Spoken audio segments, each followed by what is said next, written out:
Streets talk about if it ain't making money, ain't nothing to talk about. Keep my mind on stress, cause they green give you cloud. If it's bread making, baby, I'ma always do that. Put my work in the streets, rapping shot on these beats. A lazy man gon' stop, but I'm always gon' eat. Everybody can't do what I do. That's why I'm crushing your crew. From Chi-Town, Memphis, Tennessee, and on through the Lou. I'm so fresh and so new. Got a hot album too. I came out of nowhere and I'm taking all of these suckers' juice. I keep my promo clothes, keep that powder out my nose. I'm staying focused, man, with 1 million copies sold. Say my name. What's my name? Say my name.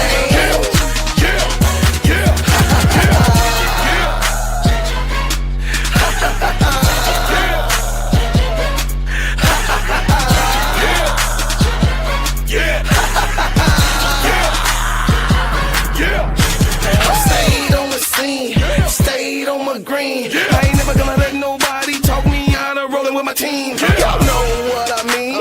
It's money hungry fiends. They think they can outsmart you by selling you a dream.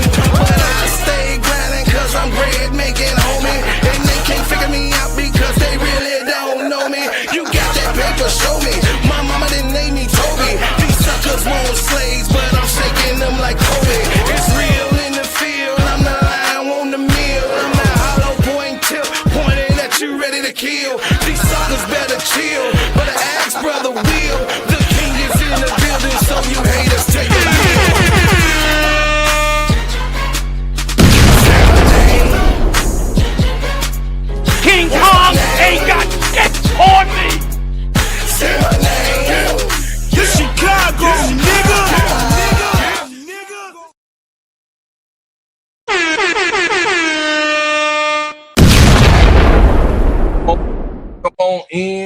Come on in. Let's talk about it. Let's talk about it. Talk about it. Talk about it. Hey, man, look. It has been a purge on ESPN. It has been a purge on ESPN for whatever reason. It's been a big, huge firing going on in ESPN. Where would they land? Ryan Clark, Cam Newton, Karl Ravech, and others have been let go from ESPN. A full purge onslaught of sports analysts from the biggest network in sports. ESPN, we all watch ESPN and sometimes in some part of our lives and hear some of the lies and some of the content that they bring to the table. A lot of us, of course, myself growing up watching ESPN, you know what I mean? Just go there for casual talk and casual things of what we had done, but we got sick and tired of the lies. We got sick and tired of the Kool-Aid. We got sick and tired of just the same old machine. We just got sick and tired because we knew that they were running a script, not a script of honesty, but a script of disingenuous takes, mostly. You know what I'm saying? But there are some of the bright lights that's there on ESPN, and we're going to get into it. So welcome to the Gingerbread Man Show. This is Steady Servin Sports ENT, an extension of Simply Ball Dropping Podcast with my main man, K-Sap. What's up, K-Sap? Shout out to the Full Court Trio. Shout out to the Players Club. Shout out to Get That Off Your Chest with me and my brother, K-Sap. Tomorrow, we'll be talking and get things off our chest. But tonight, we're here to bring the facts, give our opinion, and let the audience get itself, you know what I'm saying, and get it off their chest tonight. Tonight ESPN is shaking the entire sports media industry. Ryan Clark, gone. Cam Newton, gone. Karl Ravech, after more than 3 decades at ESPN, reportedly gone. Tom Pelissero, Bart Scott, David Lloyd, Stephanie Bell, Charles Davis, and others respected employees have reportedly been affected by the sweeping round of layoffs. But why is ESPN cutting recognizable personalities just as the network prepares for one of the most important periods in its history? Was this strictly about money? Was it caused by ESPN interrogation of the NFL network? Did the company suddenly have too many analysts, reporters, and production employees performing similar jobs? And how in the world did Ryan Clark reportedly find out that his ESPN career was ended while he was in the middle of appearing on NFL Live? Tonight, we are breaking down what happened, how it happened, why ESPN made these decisions, and where these talented personalities could land next. Everybody watching, hit the like button, subscribe, and listen, put on your answer in the comments. Is ESPN making smart decisions and destroying personalities that they made people watch? Let's get into it. First, I want to say, what's up to my family. My famo with the ammo. You know what I'm saying? I know they're going to chime in. What's going on? My sister, Victory Taylor, first in the building. My nephew, Jabari. My brother, Brian Lewis from another mother. Hey, we finna get into it tonight, y'all. Hey, first, let's separate the verified reports from the rumors. ESPN began a significant round of layoffs connected largely to its interrogation of NFL Network and other NFL media assets. ESPN Chairman Jimmy Pitaro told employees that most of the reductions were related to the interrogation, although other parts of the company were also affected. The transaction included NFL Network, the NFL fantasy football operation, and the red zone distribution rights. The NFL received a 10% ownership stake in ESPN. The deal was announced in August 2025, approved in January 2026, and followed by employee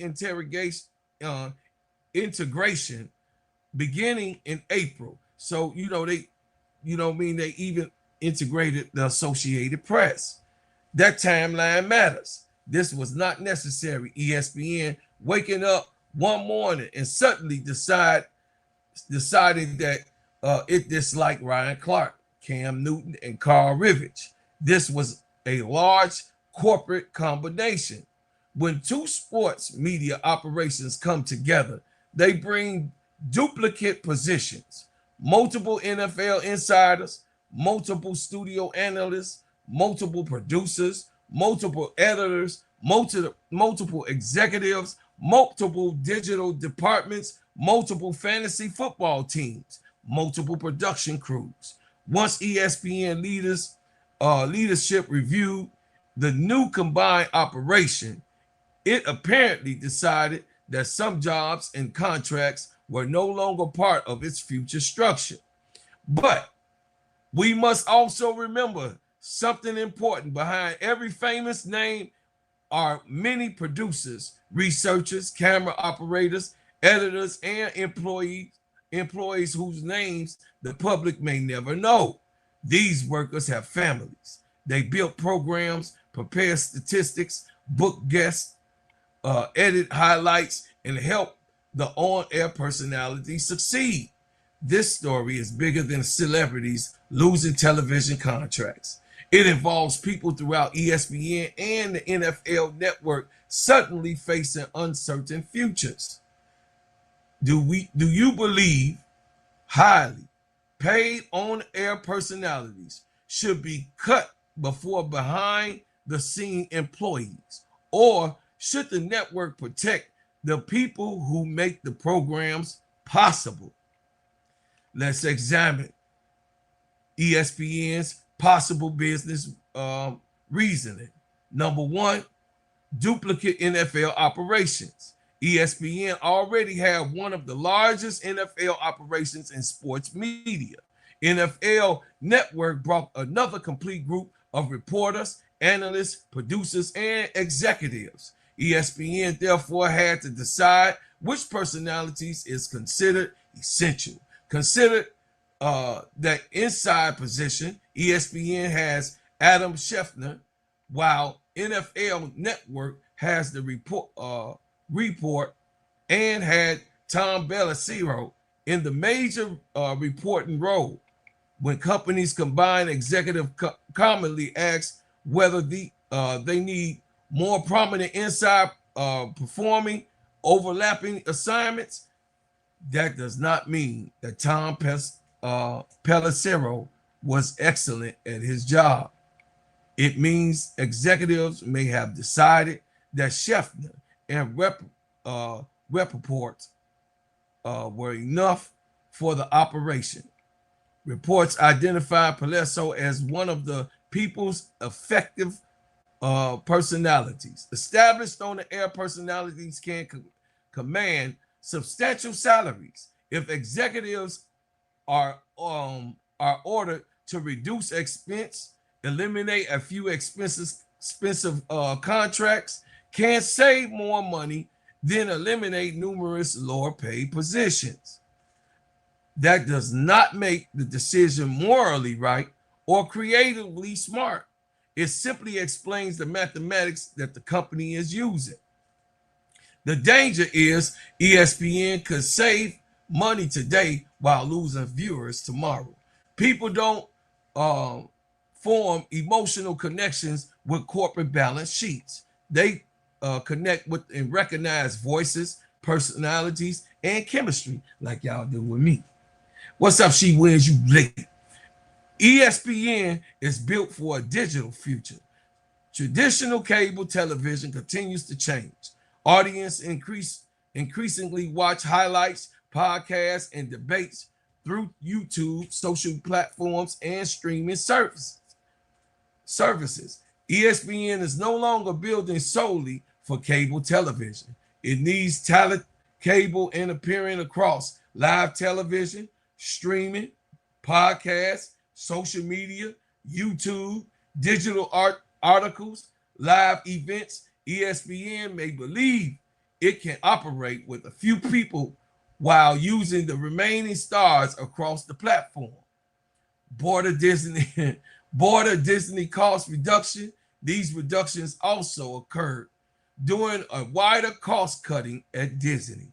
ESPN's parent company, therefore the NFL Network integration appears to be the primary explanation, but not necessarily the only one.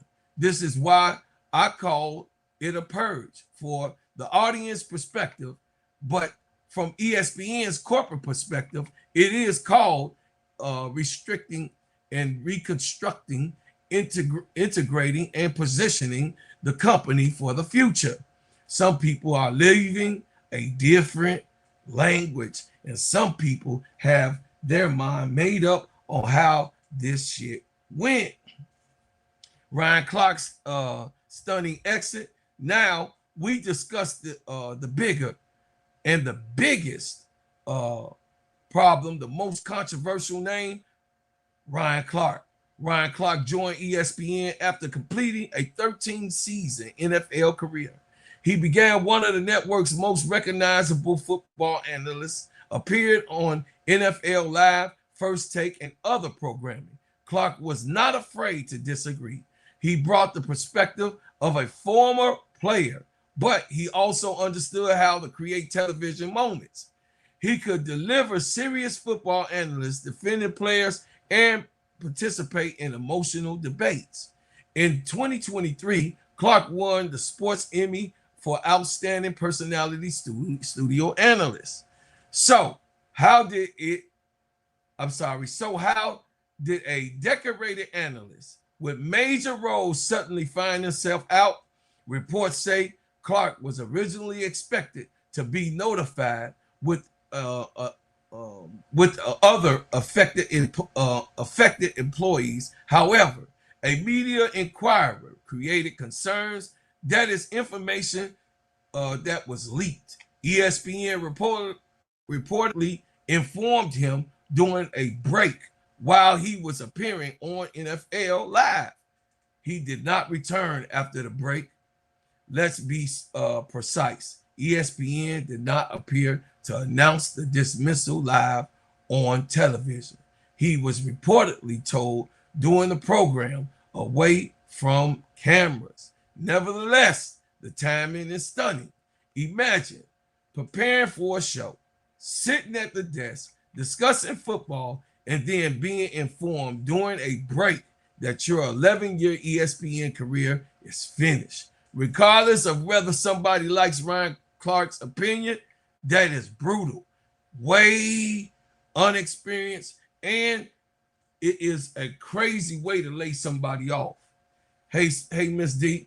Ryan Clark response. Clark later posted a message focused on faith, inner peace, and continuing his journey. He also expressed support for everyone else affected by the layoffs and hope the new opportunities will open up for them. The response showed perspective. Instead of publicly attacking every executive involved, he acknowledged other employees experiencing the same pain. Stephen A. Smith reaction. We gonna play that for you.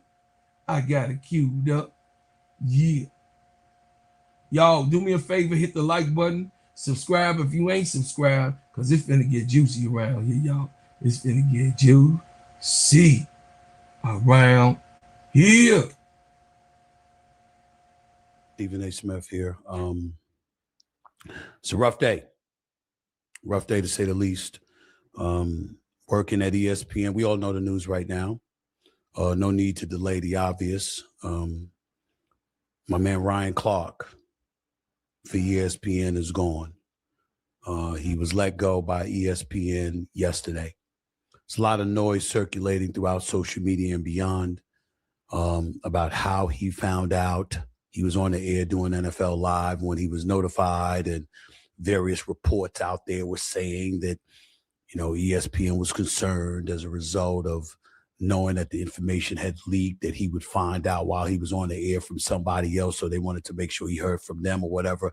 I don't know all those details. And to be quite honest with you, I don't care. What I care about is that my brother, Ryan Clark, a person that I consider to be arguably the best.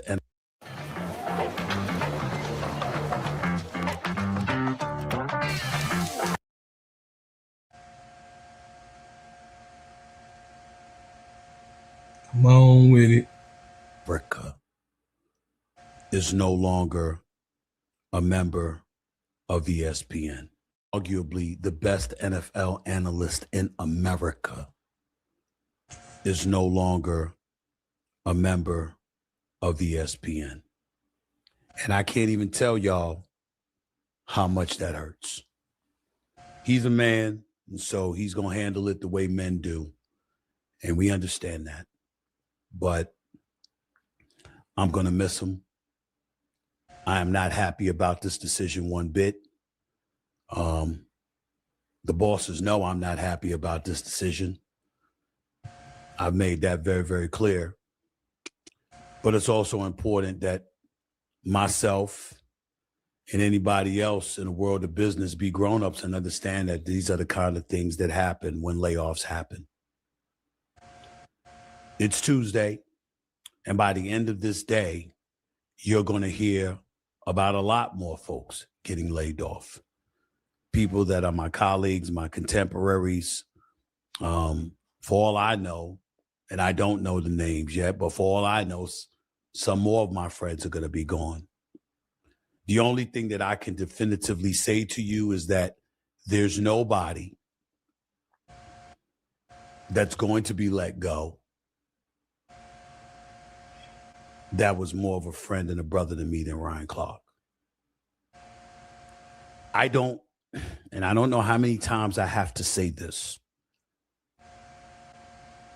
I don't care whether people agree or disagree. When I debate, I think about two things. This is why I believe I've never lost a debate, because I'm either right or I'm edified because I've learned from somebody who was more right than me. And I walk away from the debate and the conversation more educated, more informed, more edified than I ever thought possible.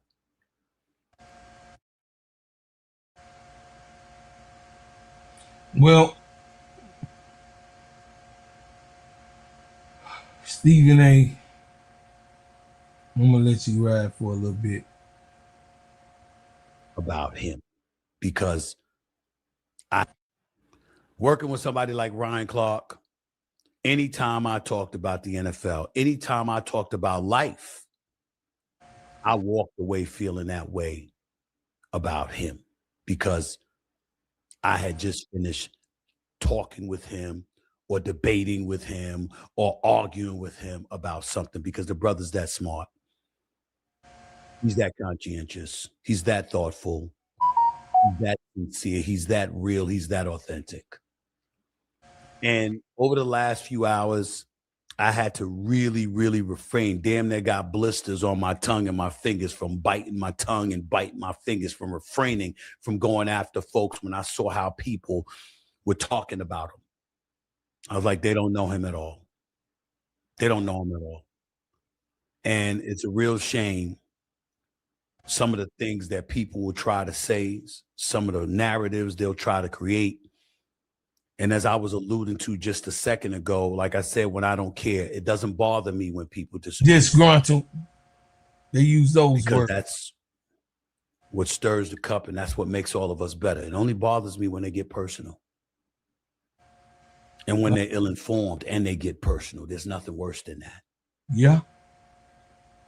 And Ryan Clark is somebody that was a man amongst boys when it came to stuff like that, because contrary to popular belief, there's nothing that he'd say on social media or on television that he wouldn't tell you to your face if that's how he felt. And he would never hesitate to let you know where he stood. Does that mean he was perfect? No. Does that mean he was right all the time? No. But he was conscientious and he was thoughtful. And he's not somebody that I just loved working with. He's somebody that I love, period. That I will always be here for in every way, shape, form imaginable that I can. I just wish that I could have been in enough of an influential or powerful position to prevent his exit from happening. But that's where you have to get to a point where you recognize what being an adult in the room is all about. When we think about ESPN, first of all, let me be very, very clear. I can disagree with my employers. What you're not going to get me to do is insult my employers. Business is business. And whether we like it or not, those people who made the decisions, whether it's a Ryan Clark or a host of other people, are paid to make those decisions. It's in an enviable position to be in. This ain't the days when ESPN could just hire and hire and hire some more without ever having to let go or lay off anybody. Those days are long gone. I'm looking at notes here, and I'm thinking about May of 2013 when ESPN laid off 400 employees, 5% of its workforce. And it was the network's first sizable staff reduction since 2009 when ESPN had laid off 100 people. I'm thinking about October 2015 when ESPN had about 8,000 employees, but 350 cuts represented a bit over 4% of their workforce reduced. I'm thinking about April of 2017 when ESPN laid off 100 employees. And I remember guys like the great Ed Werder, and my buddy Danny Cannell, and Trent Dilfer, who was doing a good job for us, along with others like Jason Stark and others that were laid off. I'm thinking about November of 2017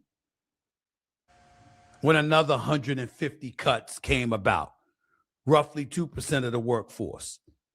That was mostly in production, digital content, and technology, but it happened. I'm thinking about that. What about November 2020, when President Jimmy Pitaro announced that 300 jobs would be cut with another 200 open positions eliminated? Or in June of 2023, when on-air personalities like Jeff Van Gundy, my brother Mark Jackson, Jalen Rose, Susie Colbert will let go. What if you could make a song using only your voice? Let's start with the drums.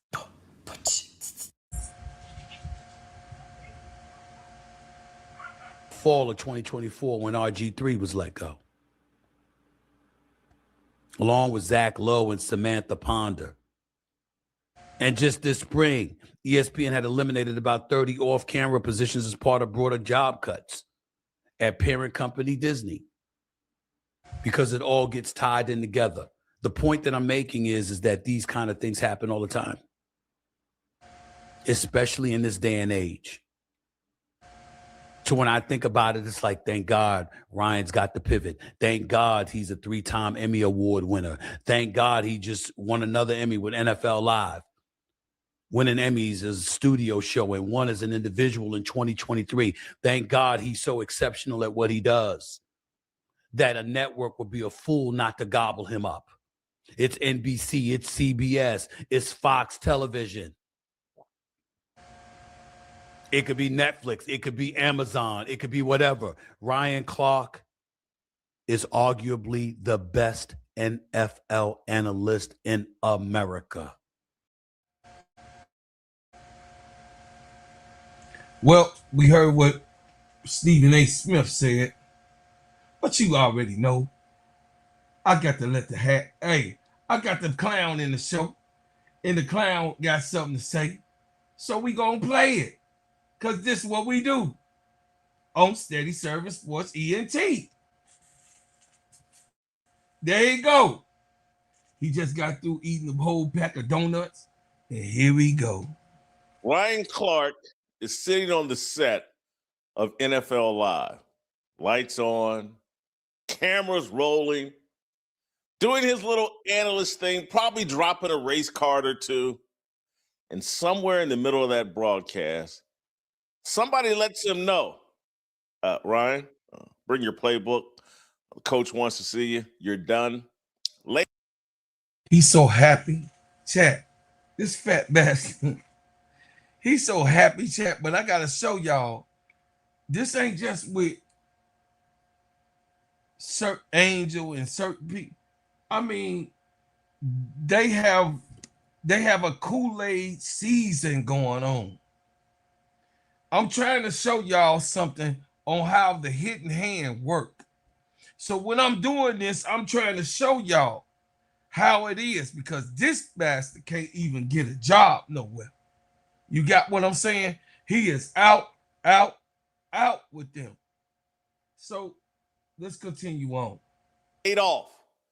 And Ryan Clark gets up and leaves. Didn't finish the show. Just gone. Gone, boy. Walked off his own program. You heard what he said? Gone, boy.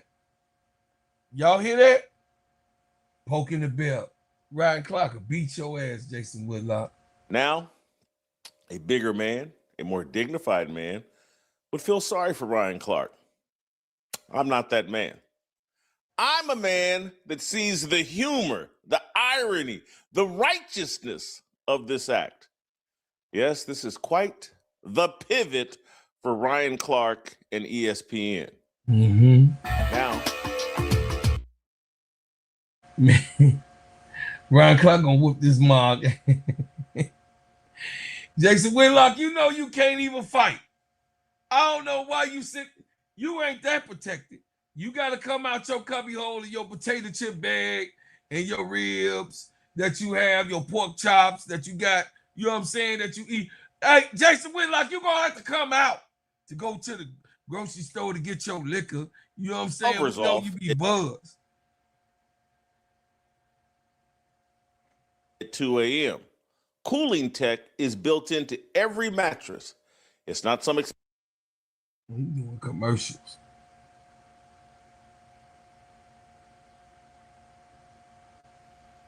Okay. to my mono. Now let me take you back a couple of months because this is where the comedy was planted as it relates to Ryan Clark. Cam Newton's got a show. Cam invited me on it. We talked. I gave my honest opinion, including about Stephen A. Smith, because that's what I do, and that's what Cam asked for. Let's take a listen. Look, you said you go keep it in a buck. A thousand. Keep it 1,000 now. I've done the homework on Stephen A. He's fraudulent. He's lying about his college basketball career. He's admitted he's lying about his college basketball career.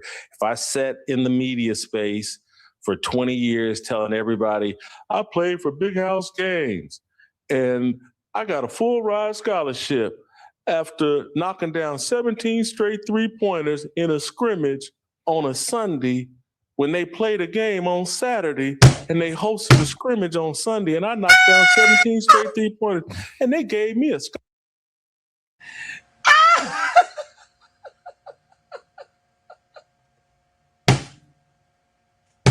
Y'all got hey, Stephen A. See the drama of it all. I told y'all it's gonna be a good show. Y'all just come on in. You hit the. I'm telling y'all, it's gonna be comedy. I'm trying to tell y'all. I know Ryan is a serious dude, but these are the clowns that man had to deal with. As he, we know that Ryan Clark is a very, very, very studious individual, and he's very serious about his work. And he gives his honest opinion, even though he's sharp with how he does, and his tone is real thorough. He also had to deal with these type of things that's going on around him. So come on in and hit the like button. Scholarship on the spot. ADP, this is one for mental health. This is a big thing because they did a straight purge at ESPN. What about the people who lost their jobs? The ones that don't have pivot, the ones that ain't set up like, Cam Newton. You got what I'm saying? Some of those people are going to actually be hungry, chat, because the industry is saturated with all of these people giving their opinions, analysts and cameramen and work. Hey, my son is in the industry, so I know exactly what's going on. So more. It's gonna get good. Survive has to be one of the most relaxing and comforting games of 20. Don't go nowhere. It's gonna get hot up in here. It's gonna get fat boy clown gonna Ryan get Clark, he didn't care for my comments on Cam's show. Neither did Stephen A. So the two of them got on their platforms and started scolding Cam Newton. The gist? Cam, if a man shows you love, has you around, you don't platform his enemies. Loyalty is at a minimum these days. Loyalty? Two grown men running the loyalty police on Cam Newton's own show over who Cam Newton is allowed to have a conversation with? Now, here's why the time. Now, that part is right. Because there's some people that was mad at me. Loyalty sermon, aged like fine. You know what I'm saying? There's some people that was mad at me and playing that loyalty game of who I should and who I shouldn't have on my show. Who I should talk to, who I shouldn't talk to on my show. So I understand that part. I mean, for real, y'all listen. Y'all don't be knowing what be going on, but this stuff is real though. This stuff happened even on this YouTube level. This happens.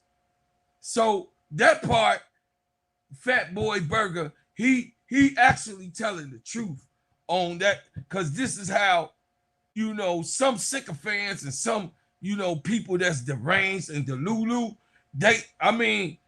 you ain't gonna tell me. That's if KSAP say that I can do what I need to do and have who I want to have on the show, who do you think you are to say who I can and I can't talk to. That's why you cut off. You can't tell no grown ass man what to do, and I'll cut you quick. Nope, not gonna have it. Not gonna play no games and no game banging games. We not gonna do that. We gonna keep it main thing, the main thing, and we gonna keep it a buck. I had to let that go because this even happens. You know, some of y'all was around when certain things happened to us over, you know what I mean, some maybe about a year and a half ago. Y'all know what I'm talking about. And then some things has happened current. So what I'm saying is that who am I to tell ADP who she can have and can't have on her show? That's ADP's show. She can have whoever she wants to have on her show. Who am I to say or get mad at Sister Keisha about whoever it is? I don't care if it's a Ku Klux Klan member. How can I get mad at her creating media for herself and what she's doing and how she's going about it? Inadvertently. Who am I to tell Tony or K-Sep what they should and who they should not be? And if they have somebody on their channel, they not loyal to me. That's crazy work. You need to go to the Lulu Hospital and get yourself some biscuits so that your ass can get fixed, because God ain't with that unrighteousness. That's madness. If a man shows you love, has you around, you don't platform his enemies. Loyalty is at a minimum these days. Loyalty? Two grown men running the loyalty police on Cam Newton's own show over who Cam Newton is allowed to have a conversation with. Now, here's why the timing is absolutely perfect. Bill For 2 whole months, Ryan Clark walked around believing his loyalty sermon aged like fine wine. And the whole time, the network he was demanding everyone be loyal to was quietly sharpening the axe with his name on it. And here's the kicker. The man Ryan was scolding Cam over, Stephen A. Myth. He couldn't spell the word if Kendrick Lamar helped him do it. Let me make sure I've got the loyalty math right. Clark and Stephen A. lectured Cam for being disloyal, and ESPN may be about to lay off all three of them. Yes, I said all three. I don't think Stephen A. is going to see all 5 years on his latest contract. That's my prediction. Because you will very well be the next ESPN casualty. He was right. The universe didn't rush this punchline, fearless family. It's serving the whole table. So Cam Newton was told earlier today that he was let go. So that news broke. So when he aired this at 10 o'clock in the morning, when Jason Whitlock came on at 10 o'clock in the morning, I got you, MSL. Hold on a second. I got you. I know this is a real juicy topic for you. I had you in mind. I got you. Hold on. I got you, brother. Hold on. I got you.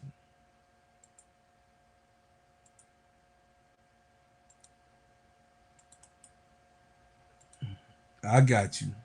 Okay. That's my brother from another mother. Get himself together. Let's talk about the man Ryan Clark was defending, because this is where it gets very educational. Stephen A. Smith preaches loyalty the way a fox preaches henhouse security. Ask Molly Karam. Sat next to Stephen A. for years, held the first take desk down, looked good doing it. But when the wind shifted, was she protected? When she wanted a little pay bump from $500,000, did Stephen A. make it happen? Was she saved? Could she get paid? Let's ask Shannon Sharp. Stephen A. was right there. Did that famous leverage do anything for Shannon when Shannon needed cover? I'll wait.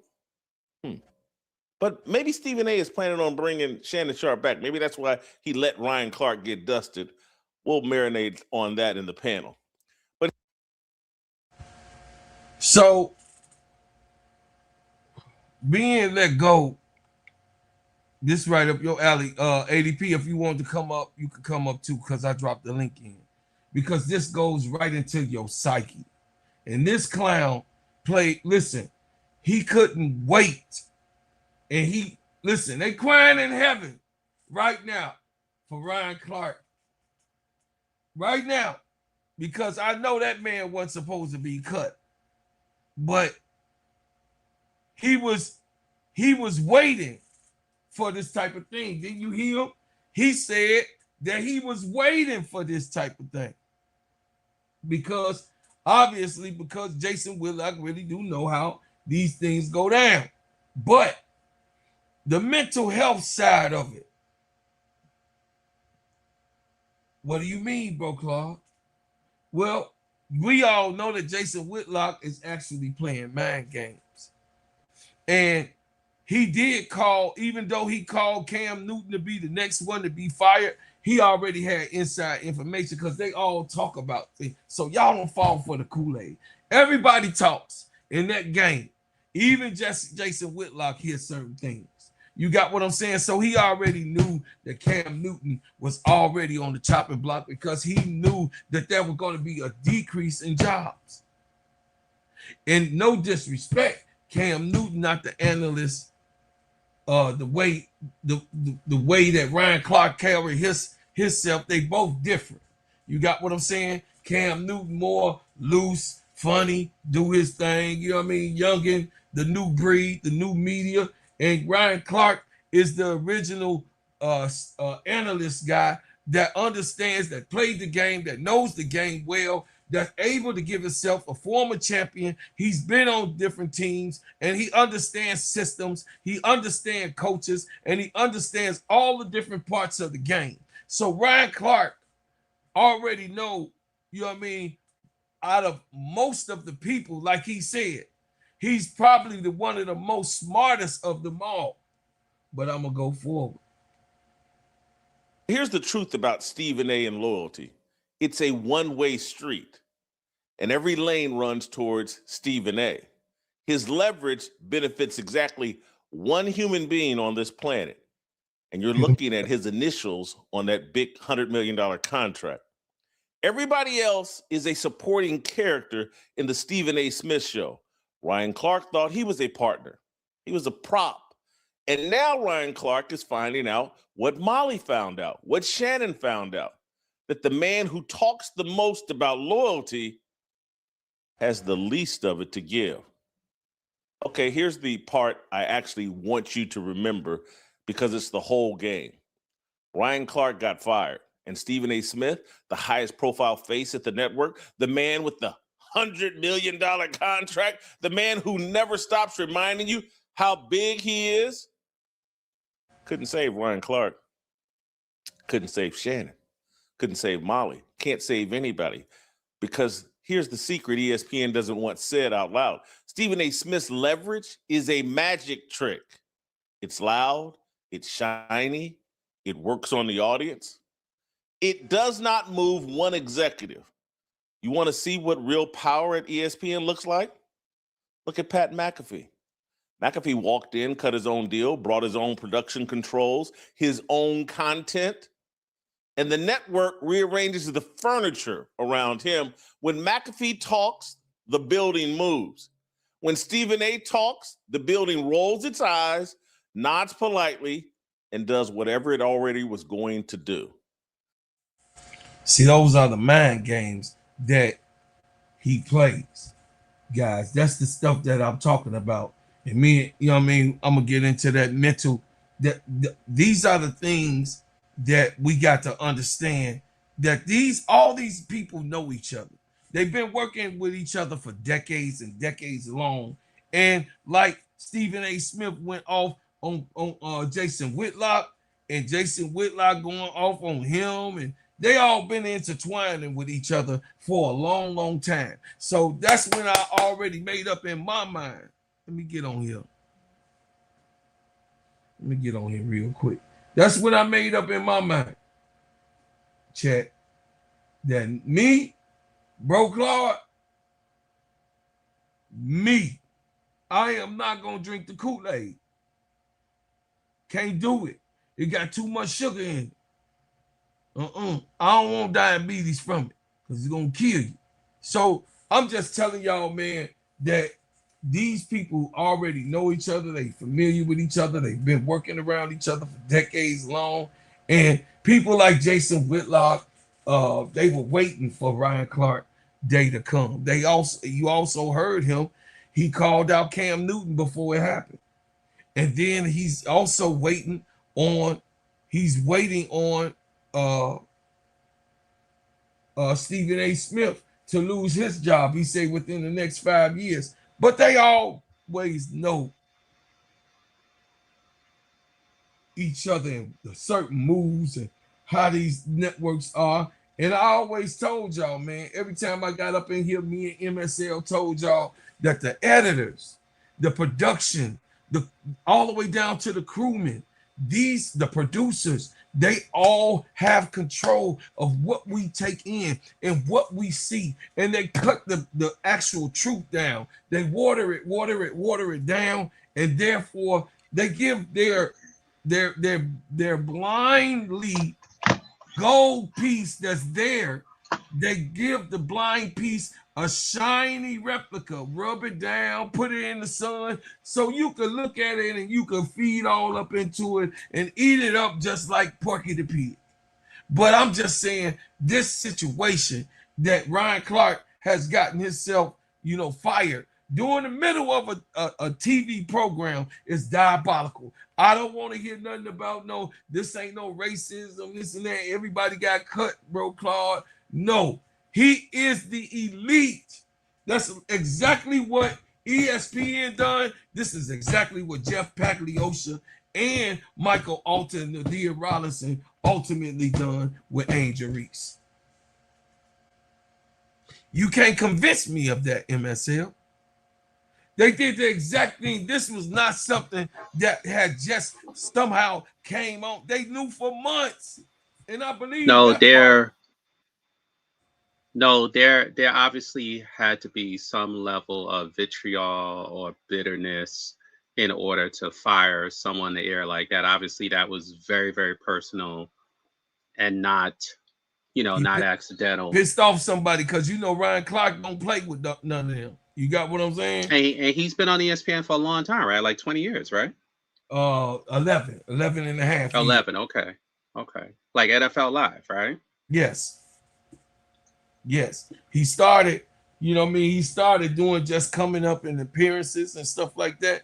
But then he worked his way on being permanent about a solid 8 years, about solid 8 years. Let's say around like 3 years before COVID, 2017, something like that. You got what I'm saying?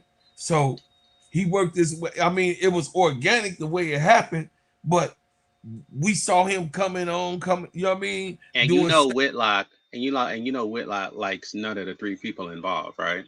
No, all three of them. He got yeah, he don't like Stephen A. Smith, besides whatever they dealt with in their professional careers. Obviously, he thinks, first of all, he doesn't see Stephen A. Smith as a true Republican because he's not.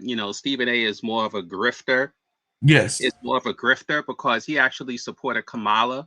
Yes, during the election. Yes. And then when he realized Trump won, he flipped the script. He flipped the script and he started to slow. First he played the middle, and then after he played the middle, then he started, highlighting Trump 75%. He never full went to Trump, but everybody thought he supported Trump. He didn't. He actually supported Kamala, and he hated Trump. So that's one of the reasons why Whitlock don't like him. Obviously, Whitlock doesn't like the fact, just like he didn't like Stephen A. Smith, he thought he was too brash, too street, too young, too hip hop, whatever. So he had a problem with that. He always looked at Stephen A. as an idiot. And interestingly enough, they had similar careers in this sense. Whitlock fell out of favor, which is why he's doing YouTube now. So did Stephen A. Smith. He fell out of favor. I don't want to get. Whitlock is one of the old school journalists. He's one of the original paper boys, right? Right. Go ahead. Right. So he was on First Take Mm-hmm. when it was actually Homeboy's show, Skip Bayless, when it's actually Skip Bayless's show.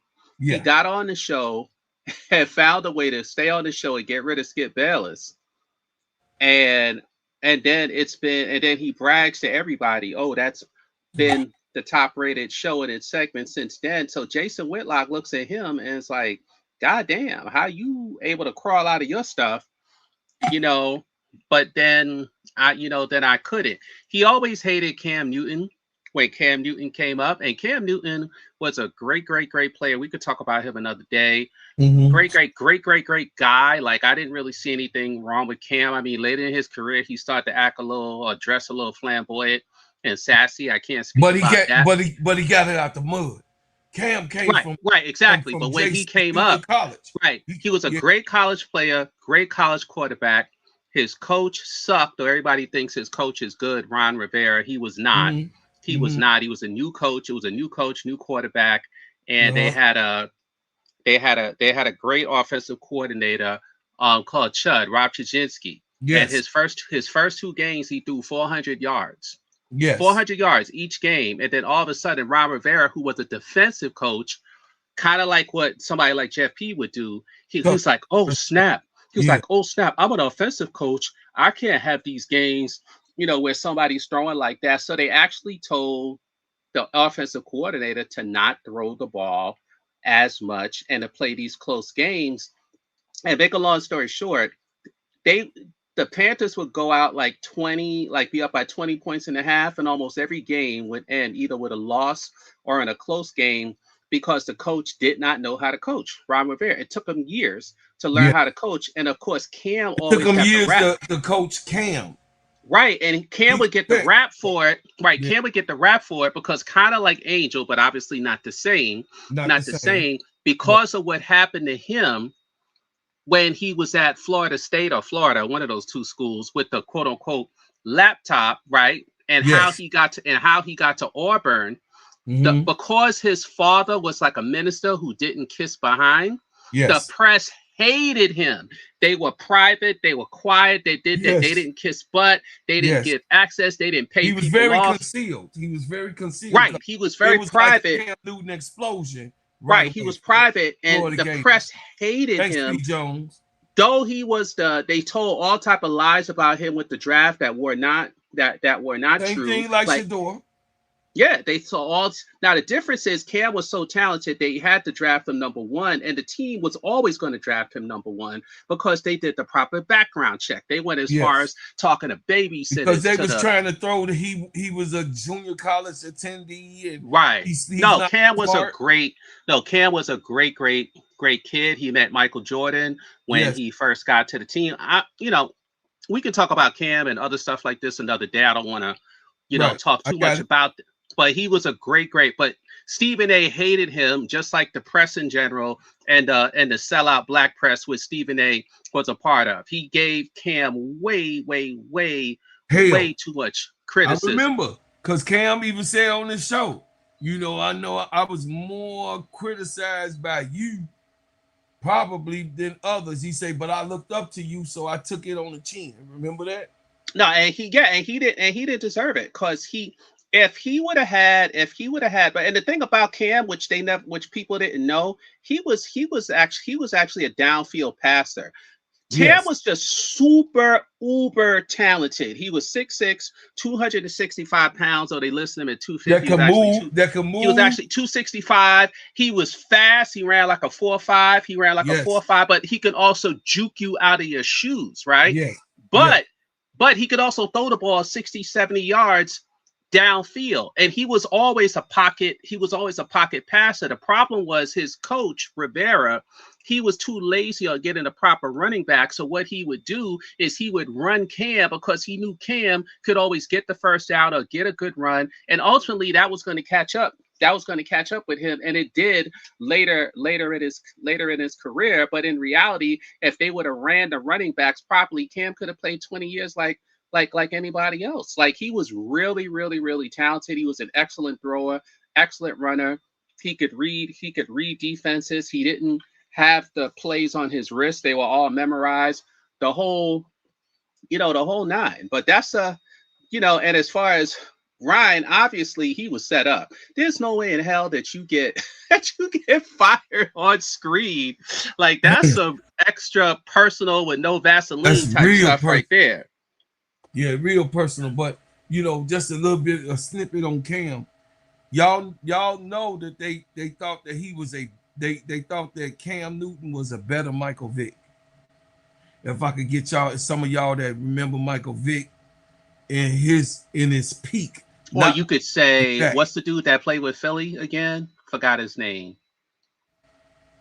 What was the dude that played with Philly again? Randall Cunningham. Or he was a better Randall Cunningham. Yeah, Randall Cunningham. Yeah. But Randall couldn't juke, but Randall had the arm and the smarts. He was smart. You got or he was Doug Williams who could run his ass off. Yeah. Because nobody was as big as Cam. I'm telling 6'6", 265 and built like a tank. 6'6" and ready and limber. And he used to throw blocks. Remember when they had to stop making him stop throwing blocks? Yeah. He was throwing they was like, whoa, you the quarterback. You don't throw no damn blocks. And you know it's so funny, and you know it's funny, and him and Angel definitely had a lot of parallels because I followed both players. But the difference is, to Angel's credit, she said, I don't give a damn. Get me the hell out of here. What the situation Cam had, everyone knew that franchise was a terrible, everyone knew that franchise was a terrible franchise. And the owner at the time, who's not there now, Jerry, forgot his last name. He used to be a former player. He was cheap as hell. Didn't like to spend money. He was kind of crazy, and so nobody wanted to go there, right? As a matter of fact, the other dude, I forgot his name, the guy that came, him and Cam were at the same class, but Cam came out early and this dude came out after. His name would come back to me, but he was like, I'm not going to the Panthers. That's why he didn't go there. Right. So anyway, make a long story short, when they started offering Cam the $20 million contracts, instead of him saying, no, thank you. Jerry Richardson. He was loyal and took the money. And just like how Chicago was a terrible franchise, Carolina was a terrible franchise. And Cam should have got his ass the hell out of there as soon as he could, because if he did, he'd probably be a shoo-in Hall of Fame quarterback and multi-MVP winner, because homeboy, the press like to make it sound like he was some running quarterback. No, he's 6'6", 265 and can throw the ball 75 yards downfield, and he could read defenses. This dude could play. Plus, he could juke anyone out of their shoes. He can truck any linebacker or outrun a linebacker. Like, this dude was like Superman, which is what he did, right? But Ron Rivera, it took him years to become a good coach because he was an assistant coach. He was a Rooney Rule hire. Ron Rivera. He didn't know what the hell he was doing. And then he actually took credit for Cam being a good coach, and I think he went to LA, right? But all that was built. Anyone who followed the Panthers will tell you that was Cam's team. And it was so hilarious because some of the guys who followed the team was racist as hell as far as some of the fans. And even they got to respect and love Cam. So I mean he was just a big pulverizing, just like he is now. He was just a big personality. You got what I'm saying? And Jerry Richardson took advantage of his loyalty. You know, he told the kid, you know, nobody else wanted you. I got you. And, you know, Cam talked about all of how Jerry Richardson manipulated things. You got what I'm saying? So we going to go on Acho real quick, your favorite. We going to go. What's Acho? Acho had to chime. So all the brother men are chiming in on this? Yeah. So here go Acho. I wanted to play Jason Whitlock in the middle, because you know we got this had a clown show. We got to have a clown show in the midst of this shit. I mean, I can't make this stuff up, Chad.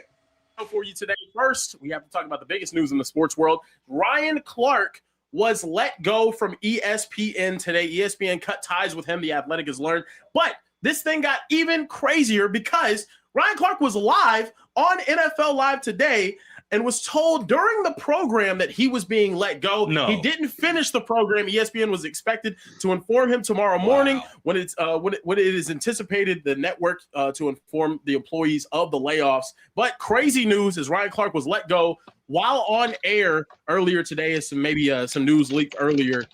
Fellas, you guys' reaction. I know, Acho, you were an expert at being fired. Wow. Your reaction to Ryan Clark being let go. All right, look. Will get fired regardless of your profession. But to fire a man that helped bring a show its very first Emmy Award in the midst of that show is cowardly. NFL Live. NFL Live, a show that's for the last 2 years won back-to-back Emmy Awards for best daily sports show. Y'all know how many daily sports shows there are in the world, many of which you watch, and even more that you don't watch. And they have objectively been voted on 2 years straight for having the best.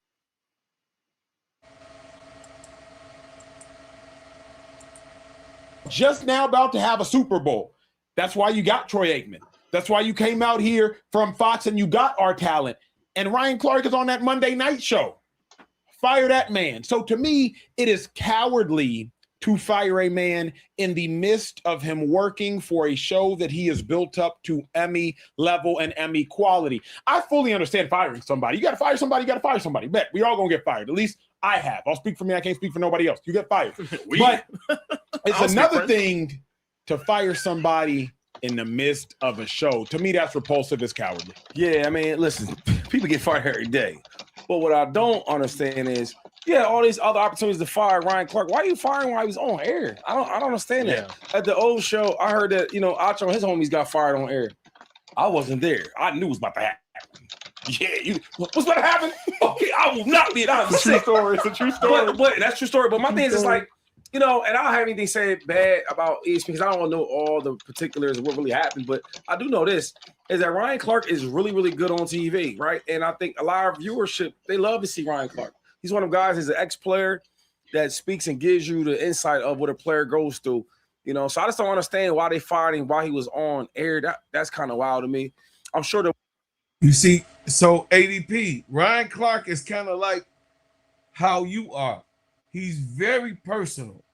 He's very, very personal. He cares about the players. He cares about the people that he interviews, like the comedians and the different people that he comes on.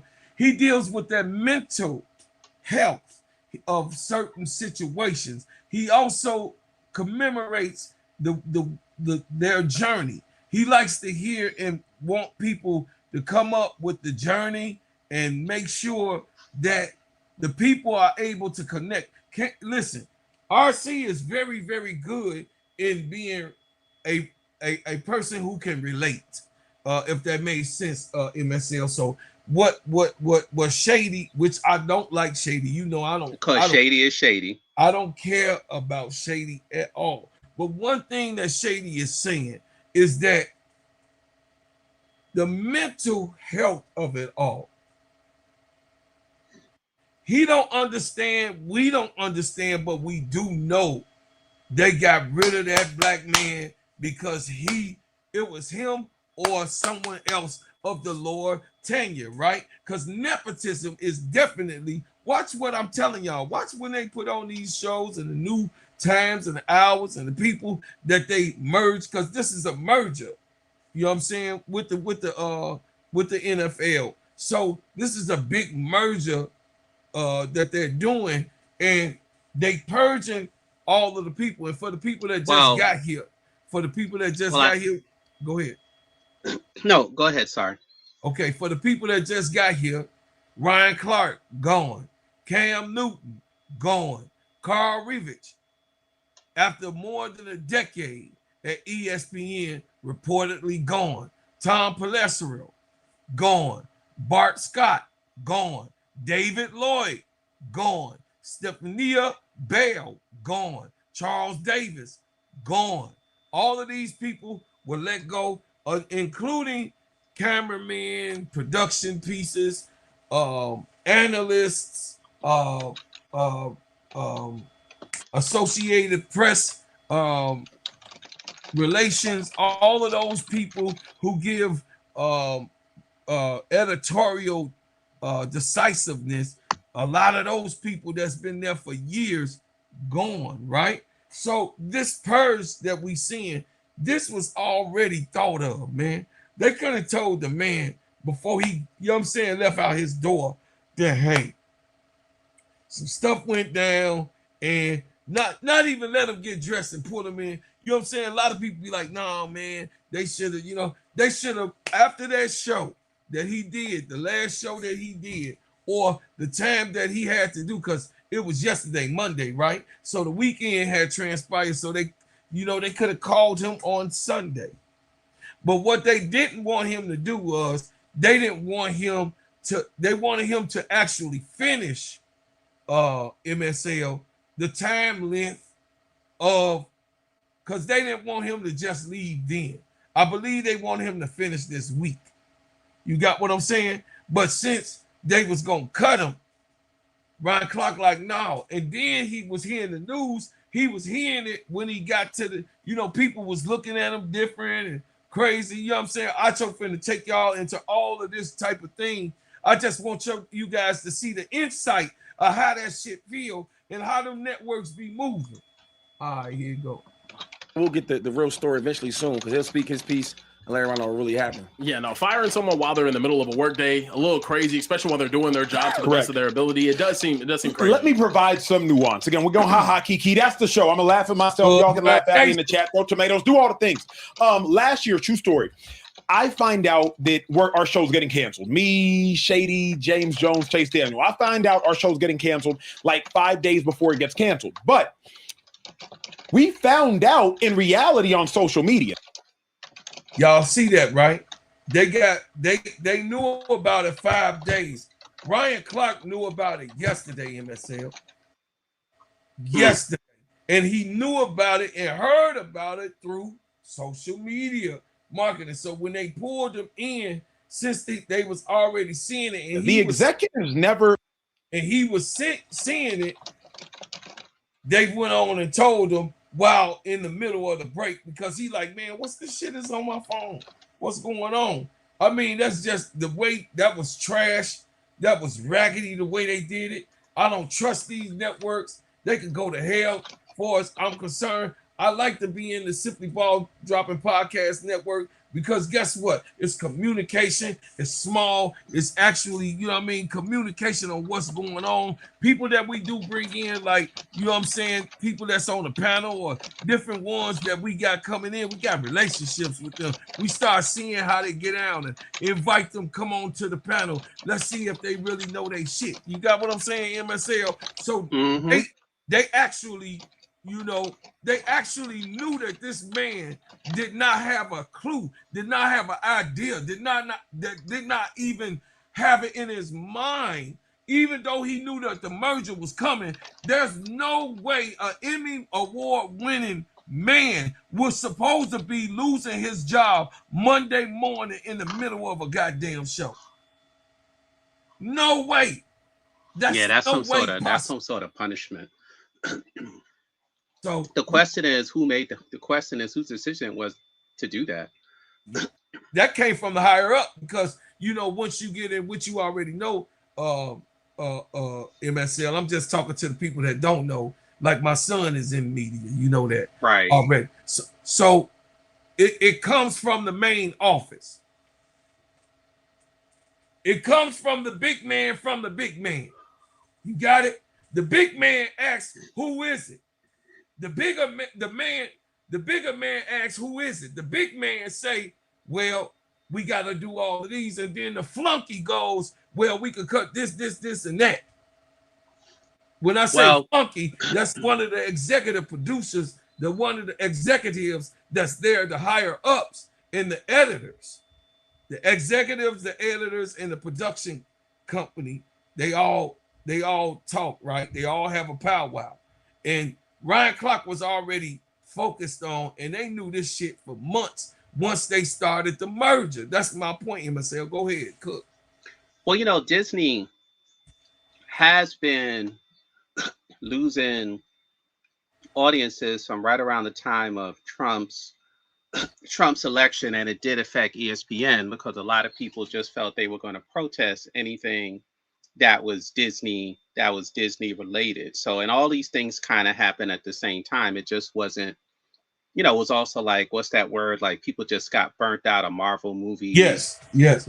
Marvel movies, the stuff that Disney was doing, and what they were putting in the movies. And then ESPN, they're just yelling and shouting all the time. And so I think a lot of, so ESPN already started cutting people and talked about layoffs and stuff like that as they were doing. So like you said, this would have just been another phase of those layoffs and people would have known, but they just said, hey, you know what? We don't like you, so we're going to do it this way. And or they wanted to get rid of certain people, so they designed it as a layoff in order to get rid of these people, depending on how many they got rid of. And one thing I would agree with Jason Whitlock is, like, where were you, Stephen A., if you work with Ryan Howard on letting the brother man know, hey, look out, here's what's coming, here, look for this, look for that. Because I do think, unfortunately, that Stephen A. Smith works for the man. Like, if you just look at the way he's handled the Angel Reese situation, if for every two passable nice things he may have said about Angel Reese, he said 8 terrible things about Angel Reese. And as a matter of fact, everyone on ESPN and the ESPN networks, they're handcuffed. They can't give effusive praise of Angel Reese. They can't because they're not allowed to. And I know this is right up your alley, what I'm about to say. This is why when people get into this whole, especially when the idiot conservatives say, oh, the media is liberal. The media ain't no damn liberal, because when push come to shove, whatever they want to do, they all stand with the same message. Yes. And you have not heard any of these networks come out 100% and support Angel Reese. This thing with Brondello is the craziest thing I have ever seen. Psycho. It's the craziest thing I've ever seen, because the whole thing comes from the Indigenous Protection Act, which they had back in the late 1800s, early 1800s, right?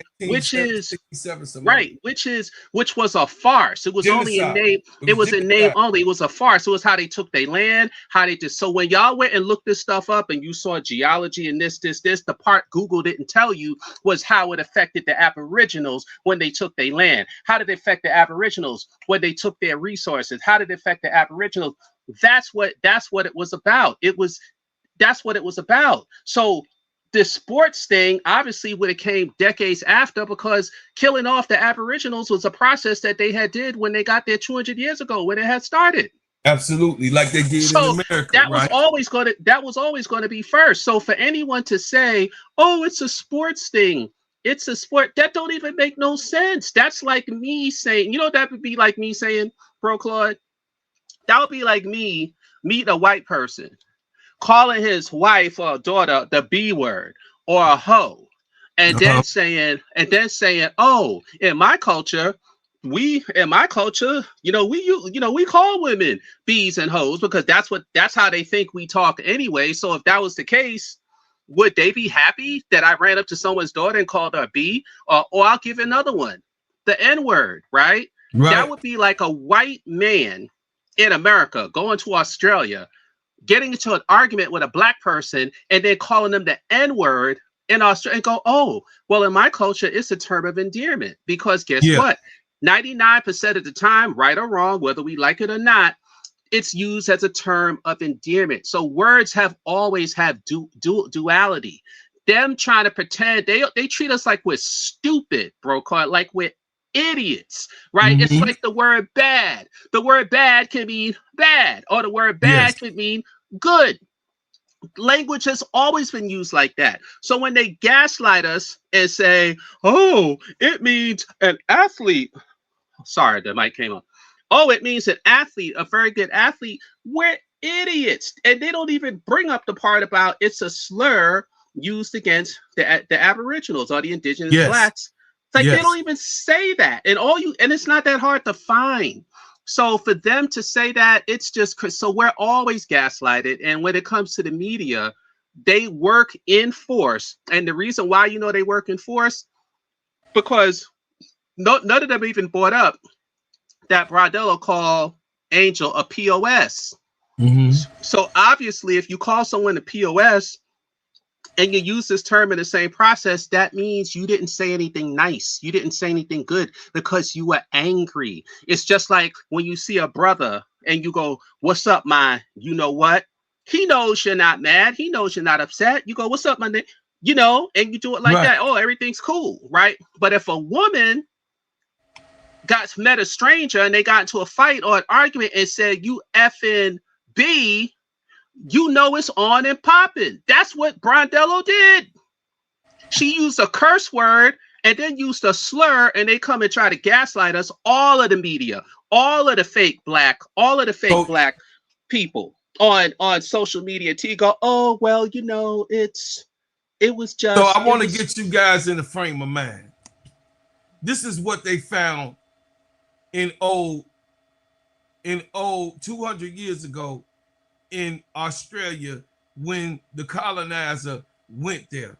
Well, those are pyramids. I think that's Africa. Oh yeah. No. This is Australia. It must be a different screen, but they may have pyramids in Australia too. They got pyramids everywhere. That's what. Wait, let me lead them. Let me guide them. I know this right here. I'm going somewhere. So this is Australia, guys, and this is what. When the colonizer came to Australia, this is what they saw. This is what they see. All over the world, we got pyramids right now. In America, in Illinois. Yes, they do. In the state that I'm in, they have pyramids. Yes, Illinois, the mounds, Illinois. Yeah, that central part of the country. So, with gold and all this hieroglyphs, etc. They want to sell you. They want to sell you that this is how they found us. These are some tribals that's like that. No. They want to sell you that because they want you to think that we were not intelligent beings. And those pyramids that you see all over the world, even in Australia, that's your connection. That this is an Aboriginal man. It's a black man. He looked like Willie that drunk too much over there on Fifth Avenue. Bro, Claude, since you're showing the Aboriginals, can I just make a comment for everyone in the chat? Go ahead. Okay, and I think you know this, but here's the funny thing, right? Black people are the indigenous people all over the world, right? On every single continent, including the Americas. And these black people have been in from up until modern times, including Europe, right? A lot of the royal families are black, et cetera, and so forth in Spain. Absolutely. And in all of these places. In the four corners of Europe. Right, even in so-called Scandinavia, right? Mm-hmm. But here's the thing, right? White skin or any other races, if you want to call them that, right? Because it's either one race, which is the black race, and everything is a deviation of it, or a deviation of it. Right. Because what happens is in Africa, they have every facial characteristic, every facial feature, every eye color, those epicantic folds that we call slinky or chanty eyes, those originate in Africa. You have different facial features, different this. So when you see certain people in let's say in the Solomon Islands, or you see certain people in Australia that look a certain way, those are just different facets of the African population, because if they can trace your genealogy, Homo sapiens sapien, back 200,000 to 300,000 years, then you're always going to have mutations. And the reason why black people are by far the most diverse people on the planet is because we've been around the longest. So we have all these mutations. So for example, they say there's more genetic diversity in one village, in any village in Africa, than the rest of the world combined. Just to give an example. So what they try to do is make you think that different people are not really black, are not really African, but are African descended because those Aborigines that are in Australia now, they made that out of Africa trek 60 to 100,000 years ago to be in Australia. Same in North America, same in South America. So those mounds that Bro Claude was talking about, they want you to believe that Tonto, that the Native American looks like Tonto. Those people came approximately 2,000 to 1,000 years ago. And why? Because there's a natural track from West Africa to get to the Americas. You can just throw a boat in the ocean and it will end up in Brazil. It will end up in the Caribbean.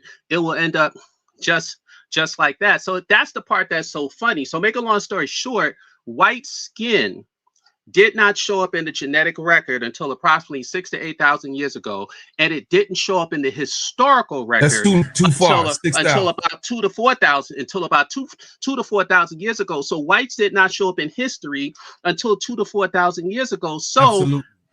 And they didn't have prominence until they were what they call Mamelukes, soldiers, slaves, things like that. And they didn't really take power. In different places, they took some power, but everywhere, white people took place, they call it the Aryan invasion. So India had an Aryan invasion. That's where you get Indo-European. So Europe had an Aryan invasion approximately 1200 BC. So I say all this to say that black people have been on this earth for, depending on how you want to time it, for 99.789% of this earth existence.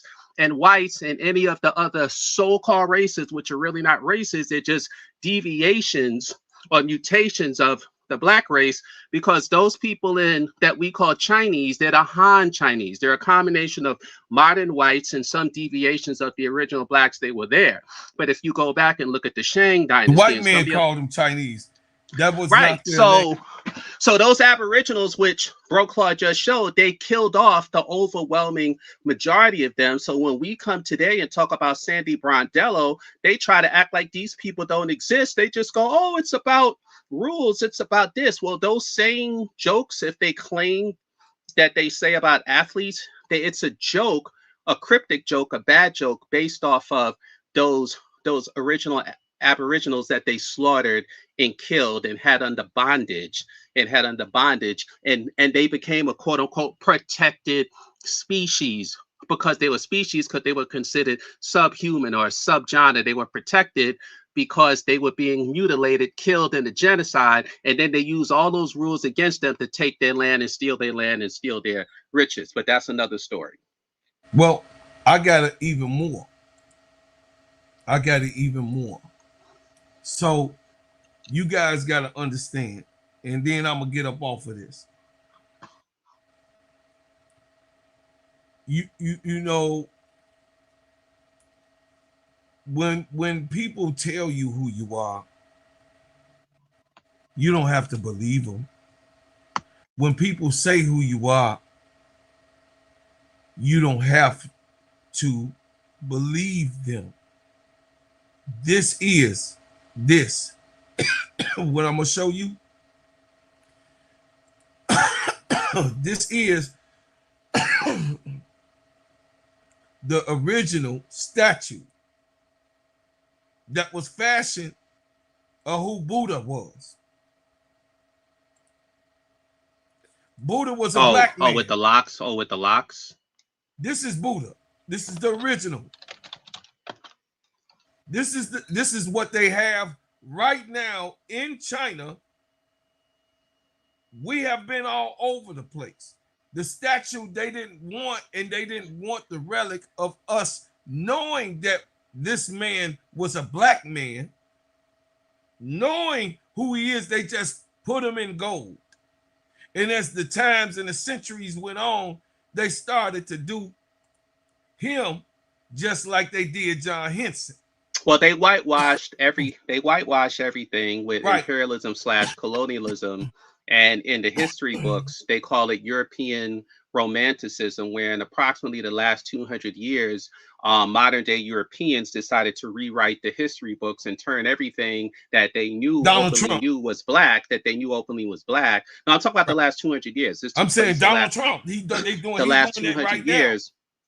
they've decided to turn everything that they knew was black and whitewash it. Like, for example, Beethoven, right? Beethoven was a black man, right? The reason why we know this is because his biographer, who did Beethoven, they called him Beethoven the Moor. Beethoven was a Moor, and we've seen his funerary mask as an example, and also his teacher was a Moor. Because at that time in Europe, there was still a healthy enough black population that was still left over before the 30-year wars, before the religious wars, before the wars where they started to ward the blacks out, kill them, and some of them they shipped here into the Americas. They shipped here to the Americas in a different what you call a different reverse slave trade. But the thing is, blacks were very healthy in the aristocracy of Europe up until, in some places, up until the 1700s, and most of the places until the 1400s, the late 1400s, which ironically is where the European Renaissance took place. The European Renaissance took place when they started to sack the black establishments in Europe, and then which is what happened when Greece and Rome, etc., when they went to East Africa. But ironically, Greece was black also, because that's how it was founded. Greece was black because Spain was black. The first queen of Spain was an African woman. Right, and at that time, there were no blacks there were no whites. Sorry, in the historical record, like I said, whites didn't arrive to Europe until approximately 1200 BC. They were in the Caucasus Mountains. So anything that happened in Europe before that time, white folks weren't involved. Like I said, there's a book called "When the World Was Black." I forgot who wrote it, but make a long story short, the overwhelming majority of this world's existence, whether you want to take it millions of years for Homo erectus, Homo habilis, etc., or if you want to take it for so-called modern man, Homo sapiens sapien, 300,000 years ago. But black people have been the only people on this earth for anywhere from 97 to 99.9% of this history. And the aristocracy knows this. Like, they know this. Like, this is why y'all don't hear me get upset about racists. I know Brokaw gets a little more upset than I do, because I know they know the truth. The people who run stuff, they know the truth. All of them know the truth. They know time is coming to an end. And this is the first president that they tell you, John Henson. See the man. Well, I don't know what Trump knows, but I'm talking about the people back in the day, and the people who really run stuff. Well, they fighting against. That's why they did everything, because they use race to keep us apart. Because those same whites, like Hitler, he worshipped Akhenaten. He went to, I'm sorry. That guy. Sorry. Yes. That guy in Germany, he worshipped Akhenaten. He worshipped. He went to Ethiopia. He was looking for the Ark of the Covenant, etc., and all. They knew. That's why when they took him out of power, because it was the European and American industrialists that put him in power, he said, wait till the Black Americans find out that they are the true children of God. And it goes deep. You can talk about stuff like that forever. But you were saying, but what I was saying was, so this picture here, the man on the left is who they carved out and painted, but the man on the right is the original first black president of America. That's John Henson. No one knows that. So what we brought this up for, and while we're talking about that little part of the segment, y'all, that 20 minutes that we just gave you, to give you how irritated they are that you are rising up again. How irritated they are, because Angel did nothing to Sandy Bernardello but beating her teams behind. Now, go to Ryan Clark. Hold on. Brokaw, can I just say this real quick? Because your brother AC Chi-Town, sometimes he be running his mouth for. Did I not say earlier? I don't know where he was. That I said Ron Rivera ruined Cam Newton, because once he threw those two 400-yard games, his first two games, they pulled back because he was a defensive coach. He did not want to get into offensive games, because like a lot of defensive coaches, they're either embarrassed or they only know it takes a real courageous coach to say, okay, you run the offense the way you want to. But so what he did was he wanted to run the offense in a way to where ultimately they would lose a lot of games, which is what they did. And eventually they fired Rob Chudzinski because Chudzinski was the one who ran that open offense. And then every offensive coordinator he got after that, he didn't want to run that open offense, though Cam was a deep pocket pass and throw. And then he going to tell me, oh, yeah, Cam could throw, but he ran a lot. He ran a lot because that's what Rivera wanted. Because I agree, Sam. Because the running backs that they had, they didn't utilize their running backs. It wasn't until they got the white guy, I forgot his name, the one that's really good. Christian, is that his name? That's really good. Until they got him, McCaffrey. Until they got McCaffrey, like they didn't utilize their running backs properly because Cam was such a good runner, was such a great first down that, like a lot of bad coaches, it's kind of like what we complain about with Smesko, right? It's like, dude, you can't use your bench. You can't use run your starters into the ground when you got a bench. Have some guts, have some courage. Thibodeau. Now I'm talking about Atlanta. Yeah, I'm just saying, coaches like Tom Thibodeau. Yeah, but like any coach that don't use their bench, the reason why they don't use their bench is because they're afraid. The reason why they don't use their young players is because they're afraid. But if you want to break out of a mold, you got to have courage in what you do. And Rivera, as a new head, because remember, him and Cam were both rookies. He was the first-time head coach. Cam was a rookie, so they grew together. So he blew and lost a lot of games for the team because they'd run out to big leads, like 20-point leads, 15-point leads, and instead of him keeping the pressure, he would just basically go into a stall offense. And because he couldn't coach and didn't know how to use timeouts, they would lose. Yes. Let's get back into this. And then we almost done. Come on. Told us first. My representatives told me first. That's how I found out. Hey, Acho, this is about to happen. Keep it a secret. Don't tell anybody. Funny enough, obviously, Shady my dog. So with all due respect, I talked to my dog. But keep it a secret. Don't tell anybody. Executives did not tell us that we were getting fired. We found out on Twitter in a post-show meeting. True story. And Rome is my witness in the back. He was with me at the last show. Shout out my dog, Rome. Shout out to producer Rome. After every show, we do a post-show meeting. Post-show meeting to prepare for the next show. That's how it goes down. You do the show, you do a post-show meeting. We're in the post-show meeting, ha-ha, and kikiing. Hey, what y'all want to talk about tomorrow? All right, yeah, let's talk about Eagles, repeat Super Bowl champs, bet. As the executive is upstairs, we get tweets and texts, and oh my God, the facility getting canceled, getting canceled. Didn't even tell, bruh, true story. James had left because only I did the post-show meeting. Shady, James Jones, Chase didn't have to do post-show meeting. I did the post-show meeting. James had left, 2-5. He forgot something. His badge didn't work, Shady. I swear to God, Shady, I can't make this up. That fast? Swear, that fast. His badge did not work when he was coming back to get something. He didn't know we had been fired yet.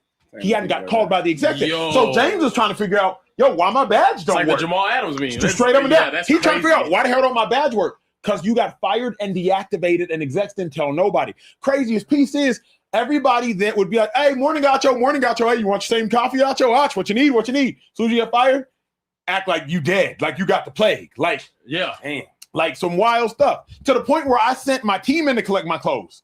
Like I'm not finna, y'all not finna play me.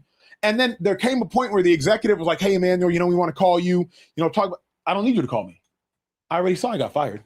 So like, what if you want to call me before Twitter notifies me. Yeah. This ain't about me. This is about. Absolutely. Could y'all understand that, chat? Y'all understand? Ryan. Why did they tell Ryan in the midst of the show? Because I don't think they wanted him to find out during the show on NFL Live on Twitter. My thing is, we're calling, the night before and don't have him come into work. Correct. Yeah. My thing is like Ryan had a whole family. He got his home brand. Yep. And I think he's gonna be fine because he's a hell of a talent. Mm-hmm. But this could take a hit in his brand where it's like, damn, you making me look a certain way. You know what I mean? I might be the butt of the joke because you fired me while I'm at work. You could have fired me last night and saved me the trip. That's the stuff I don't like because it's more of respect thing. I think Ryan has earned the respect for all the great things he's done, at ESPN. Yeah, I mean, you know how Ryan must have pissed somebody off. Yeah, so I usually don't agree with Shady because I don't really care for Shady. because he be doing stuff for attention, but he's 1,000% right. This man, you should have gave him the integrity. You should have gave him the justice, the right thing, the right steps, the proper way of communicating, the right way. It's always, you know, like the song, there's a right and a wrong when you're loving somebody. You dig what I'm saying? It's a right and a wrong way to do things. And it seems like that these people always pick and choose what it is best for us or how they're going to handle a certain situation when it's us at the top. Yes, did they fire white people? Yes, they did. Yes, they did. But they wasn't in the middle of a damn show. They wasn't in the middle. They didn't have them come in. These people were alerted. These people were told before they even stepped foot into the studio again. And this is why it's so significant. You guys got to see the picture to understand that this man was actually doing soliloquies in the morning in the midst of his show. He go for the break once they break, and then he start hearing his phone blowing up. He hearing everything on his phone. He look at his phone. He seeing things happening. He go ask what's going on. Oh, we let you go. This is your last day. Like, how dirty can you be? Did he come back on? ESPN will never get my. I mean, they can't never see. I can't look at that after that type of thing happened because they feel like they can do us any type of way. They're comfortable dismissing us, even at the highest level. I'm just saying, y'all, I'm not up here race baiting. I ain't doing none of that. I'm talking about executives, people that's in these games. I don't care if they were black or white, because the black ones is just as worse, because look at Nadia Rollinson. So I'm not trying to say, I'm not putting a race on it. I'm not. I'm talking about the conspirators, the ones that get together, that don't have no color. Because guess what? A snake is a snake. It come in all colors, shapes, sizes, and lengths. So the snakes gather together to do this man just like how they done him. And this probably gonna go down in history as one of the worst firings that a network has ever done. It really do. And I hope Brian is all right. And then I know he's not a prideful man. He's always talked about that on Pivot, that his pride don't get in the way of his emotions and how he feels about a thing. Because I watch Pivot a lot. So he never lets his pride, his ego, get in his emotions, get into the actual rationality of things. He's done that as a young man, and then of course in the process of it all, you got to understand that the mental health part of this ADP, what is it like to get yourself up in the morning, get sharp as he always is, his haircut done, his butters is dead, you know what I'm saying? He looking good, he smelling good, he come for a great day. And nobody likes to be fired. I never been fired. I did the firing, but I never fired. I left my job because, of course, I didn't let them know what was going on with me. You know what I'm saying? When my record, you know what I'm saying? When the group started doing whatever, I came in, gave, you know what I mean? Said, this is my last day. Showed them the Vibe magazine. I was up. I mean, you know what I mean? The Murder Dog magazine, and I was up. You did? Oh, that's me right there on your shelf. You know what I'm saying? Oh, see that magazine right there? Open that up to page, you know what I mean? To page 23. That'd be me. But you got what I'm saying? Yeah. No, go ahead. I had a question, but go ahead. So when I never gave them an opportunity to fire me. I've never been fired from a job. I've always left a job. I've only had in my lifetime 2 jobs. I worked at Burger King in high school, throughout my high school years, from junior year, senior year. When I graduated from high school, I went to Dominic's, which was a grocery store, became a bagger, then a stock boy. I went through the chain and then became one of the assistant district managers of the chain and going over 132 stores. That's how I learned to open up my stores, because I learned from Mr. Domatello, the owner, the actual owner of all of those stores. I went in his program to learn those type of things. And then, of course, when I went away from the military, I came back, my job was there. And I was, even by me coming from the service, I really excelled in doing whatever, because I was a great organizer, and I had zero tolerance by me coming out of the military, especially as a sergeant, a drill sergeant situation that I was in, teaching and doing everything as I always wanted to do. After that, I wanted to come home and be in a prominent position, because I always had music. So I always wanted to do music. I always wanted to be free. I never really wanted to punch a clock. So when I was able to do what I was doing, I stole the way, y'all. I stole the way. I love you, T. Camilla. You know what I'm saying? You are a stowaway? Yeah, I stole away from their job, man. Because what they do is MSL, oh, you so smart, and this and that, you got the military behind you, we're gonna get behind you, and we're gonna put this, you know what I'm saying? Michael, they put out, this is before NIL and all of that, they put an imagery out after I left, of about maybe 10 years after I left, 7 years, 8 years, about 8 years after I left. They put an imagery out about Michael Jordan. Michael Jordan sued the company Safeway. I don't know if you know about what Safeway is, but Safeway is, had Dominic's bought the company that I originally started doing it. So right. They turned it. It still was Dominic's, but Safeway was the parent company who bought that franchise. And I was able to get up out of there.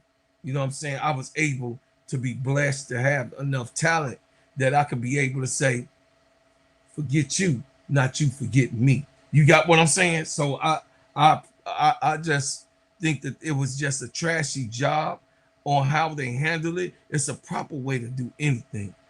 You know what I'm saying? Just like with what we're doing in this network. If it's ever a time, I just want to be handled right. I just want to be, told in the best way. Not me coming up and saying blah blah blah. Yeah, this is this and this is simply ball dropping networks, pop, whatever go on, whatever changes is happening, or however we explode. I don't want it to be while I'm on the air with you guys telling you guys proper things, and then y'all wondering what's going on, what's happening, what's up.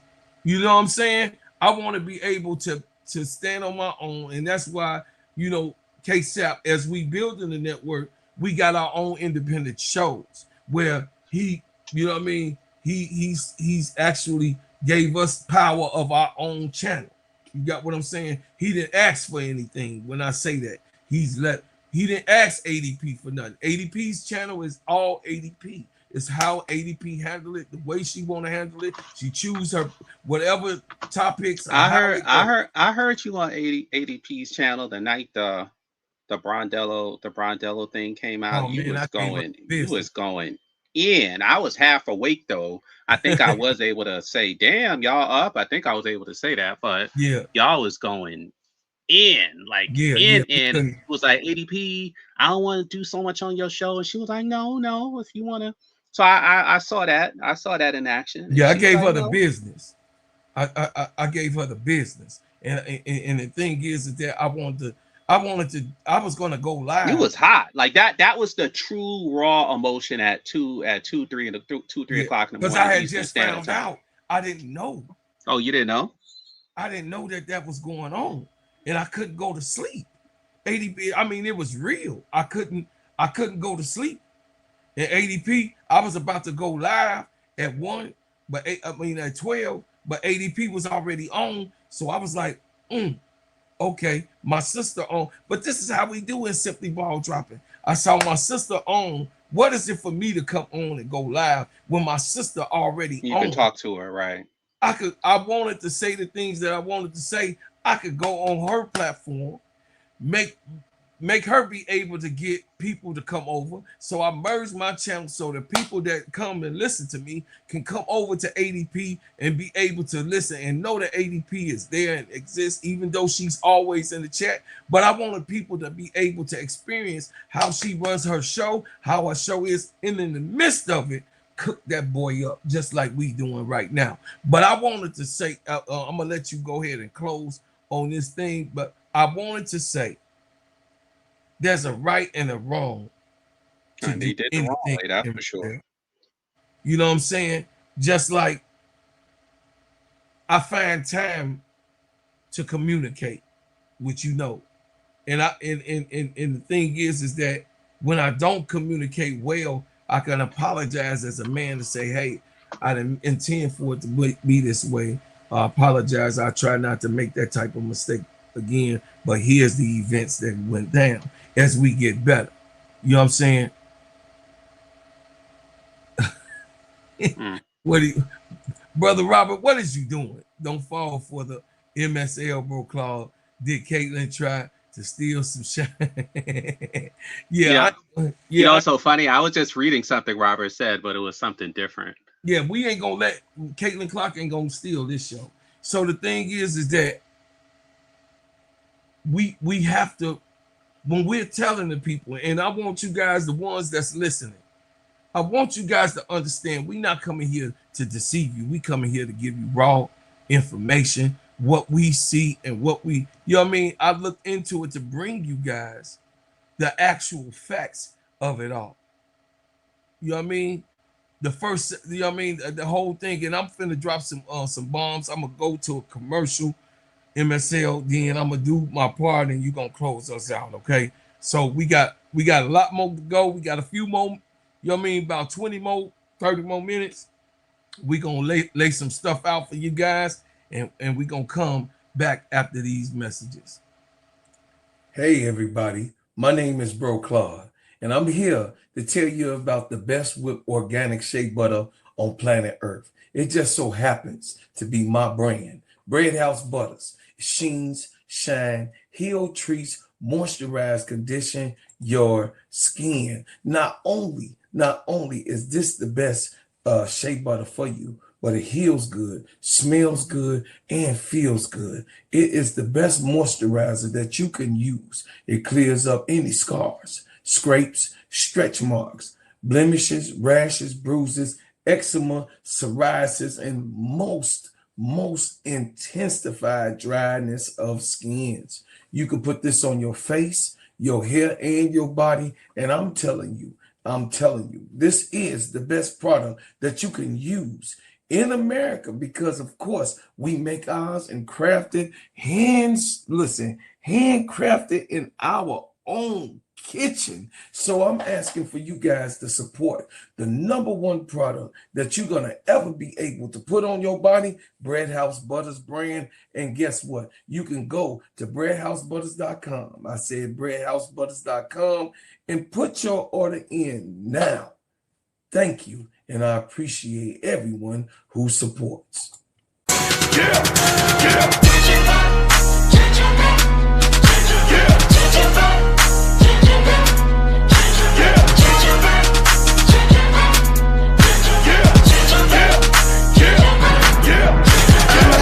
Hood soldier that the streets talk about. If it ain't making money, ain't nothing to talk about. Keep my Yeah, you guys. So I'm gonna break this down, and then MSL, I'm gonna let you hand off. It's just like a layup. Why you think ESPN made these cuts, chat? ESPN already had one of the largest NFL operations in sports media. NFL Network brought another complete group of reporters, analysts, producers, and executives. ESPN, therefore, had to dice and decide which personalities it considered essential. Y'all heard the word essential. Considering that the insider position, ESPN has Adam Schefter, while NFL Network has Rappaport and had Tom Pellizzero in a major reporting role. When companies combine, executives commonly ask whether they need 3 prominent insider performing overlapping assignments, or does this is just all disgusting.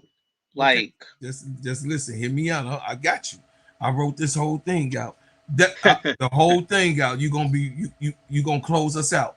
That doesn't mean that Tom Pellizzero wasn't excellent at his job. It means the executives may have decided that Schefter and Rappaport were enough for the new operation. Reporters identified with Pellizzero as one of the people that was affected, establishing the expensive contracts. Established on-air personalities can command substantial salaries. If executives are ordered to reduce expenses, eliminate a few expensive contracts can save more money than eliminating numerous lower positions. That does not make the decision morally right or creatively smart. It simply explains the mathematics that the company used. The danger of it all is that ESPN could save money today while losing viewers tomorrow. People don't form emotional connections with corporate balances and balance sheets. They connect with recognizing voices, personality, and chemistry. Like you guys that's in the chat, MSL on the show, you have a reason why you able to come and support a brother like me. It says ESPN is rebuilding for the digital future. Traditionally, cable television continues to change.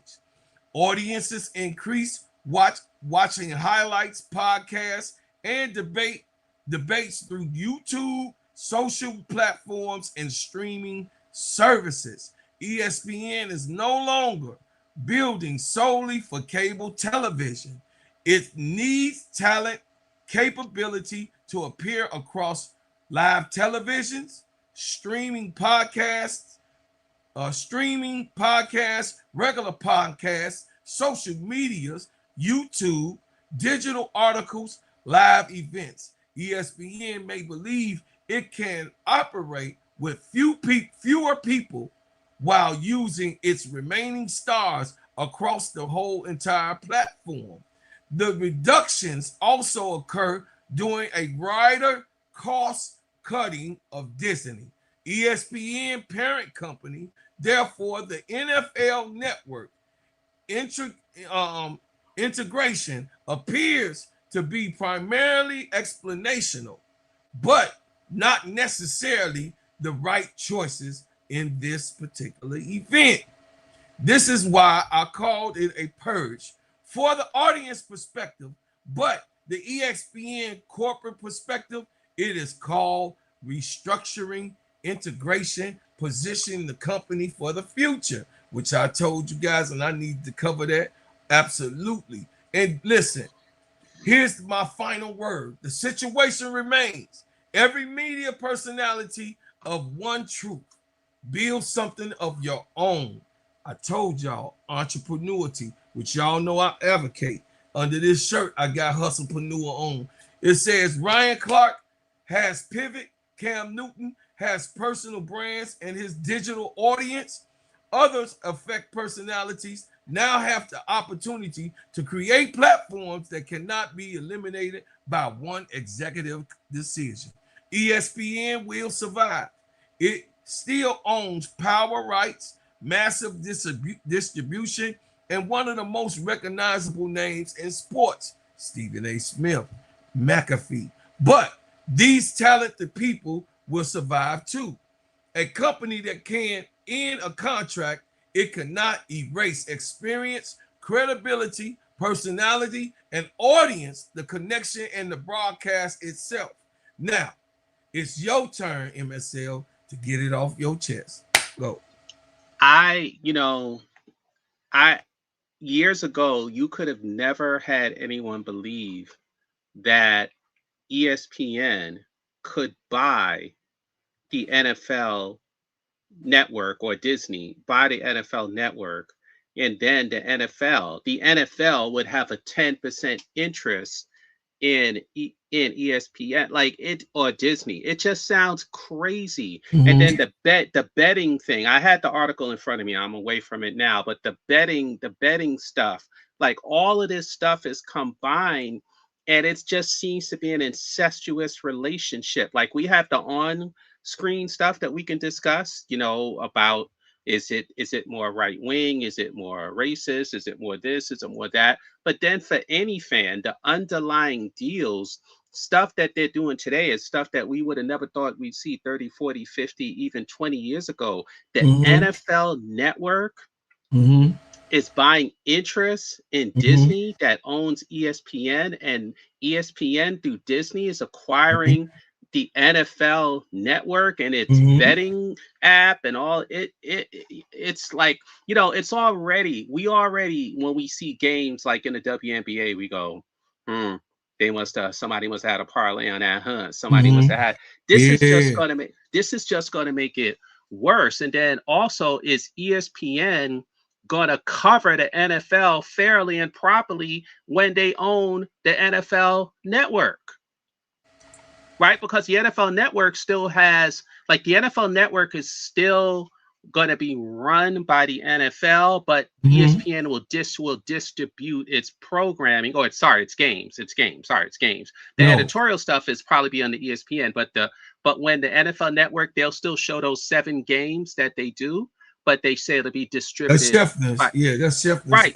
Report. So it's an incestuous relationship, and I'm sick and tired of it, because before I was going to say this, I was going to say ESPN is the same network that's in bed with the WNBA, and we don't like how they cover the WNBA. No. Because it's all Caitlin Clark all the time. Everyone else, is a vassal. Y'all thought y'all saw something.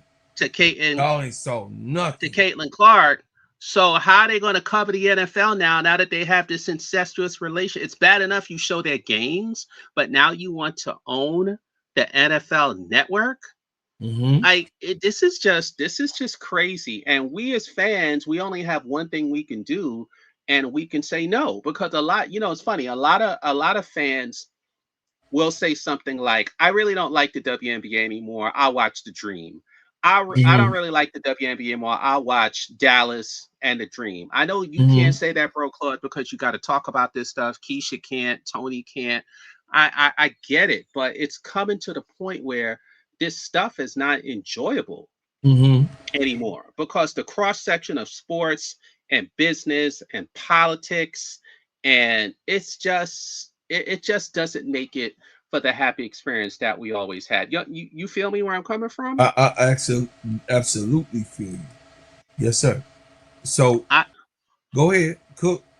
Yeah. So now, as far as how they got rid of him, I mean, I don't know what his issue is with them, but obviously there's something going on, because Ryan Clark is kind of outspoken.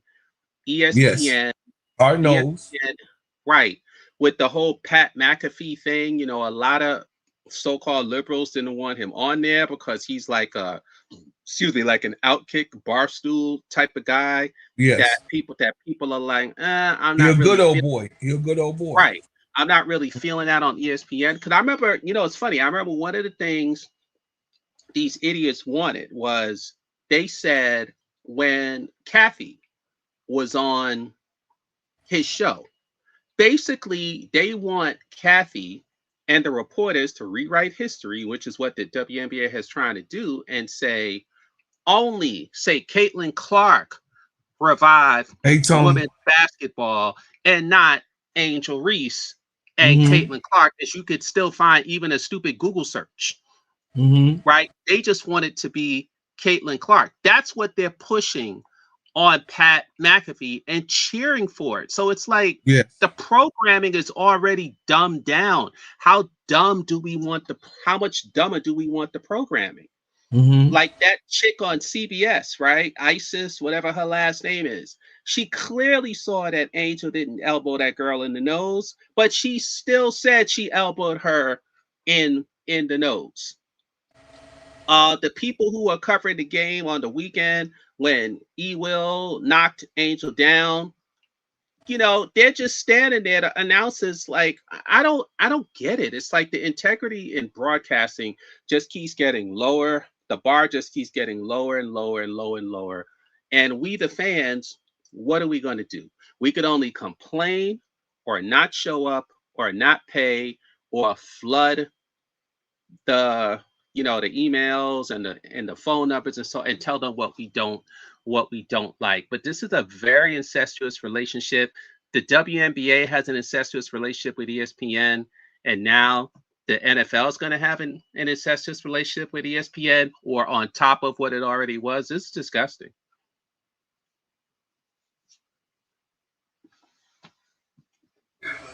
I'm listening. Yeah, it's disgusting. I just wanted you to finish because hey my Tony, I wanted to finish because what I'm gonna do is I'm gonna land the plane and do whatever. So that's why my pause was. I was just making sure we were set up to do so. But I agree with everything that you just said, brother.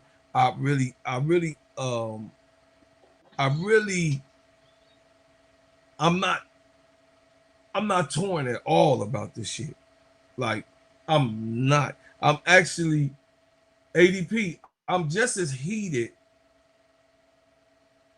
with the way that Ryan Clark has been dismissed and disrespected as Angel Reese was ultimately wound up hurting herself. Of course, the floor was slippery. It was a non-contact type of thing, but the aggressiveness that was going on, I mean, Azrae literally pushed her down. But bro, Claude, if I can just pause you for 1 second, don't you find it interesting though that on my browser, right, I see Ryan Howard on my browser. As far as let me pull it up again. It says Ryan Clark takes the high road after ESPN took the low road. Yes. And you see a picture. So, and it's I think it's by NBC, right? So they're already taking Ryan's side, right? When this thing happened with Brondello, I was curious. I wasn't going to look for it, but I was curious to see what people were going to say about this Brondello thing, because there's no way anyone that does not tell the truth about this, you hate Black women and or you hate Angel Reese, and you're a serial gaslighter, because there's no other way to say it. And it's funny because we've been hearing about that girl for 3-4 weeks when they've been trying to say she's a victim and she's a this and she's a this and she's a that. So now you have someone that's insulted by a coach in the league.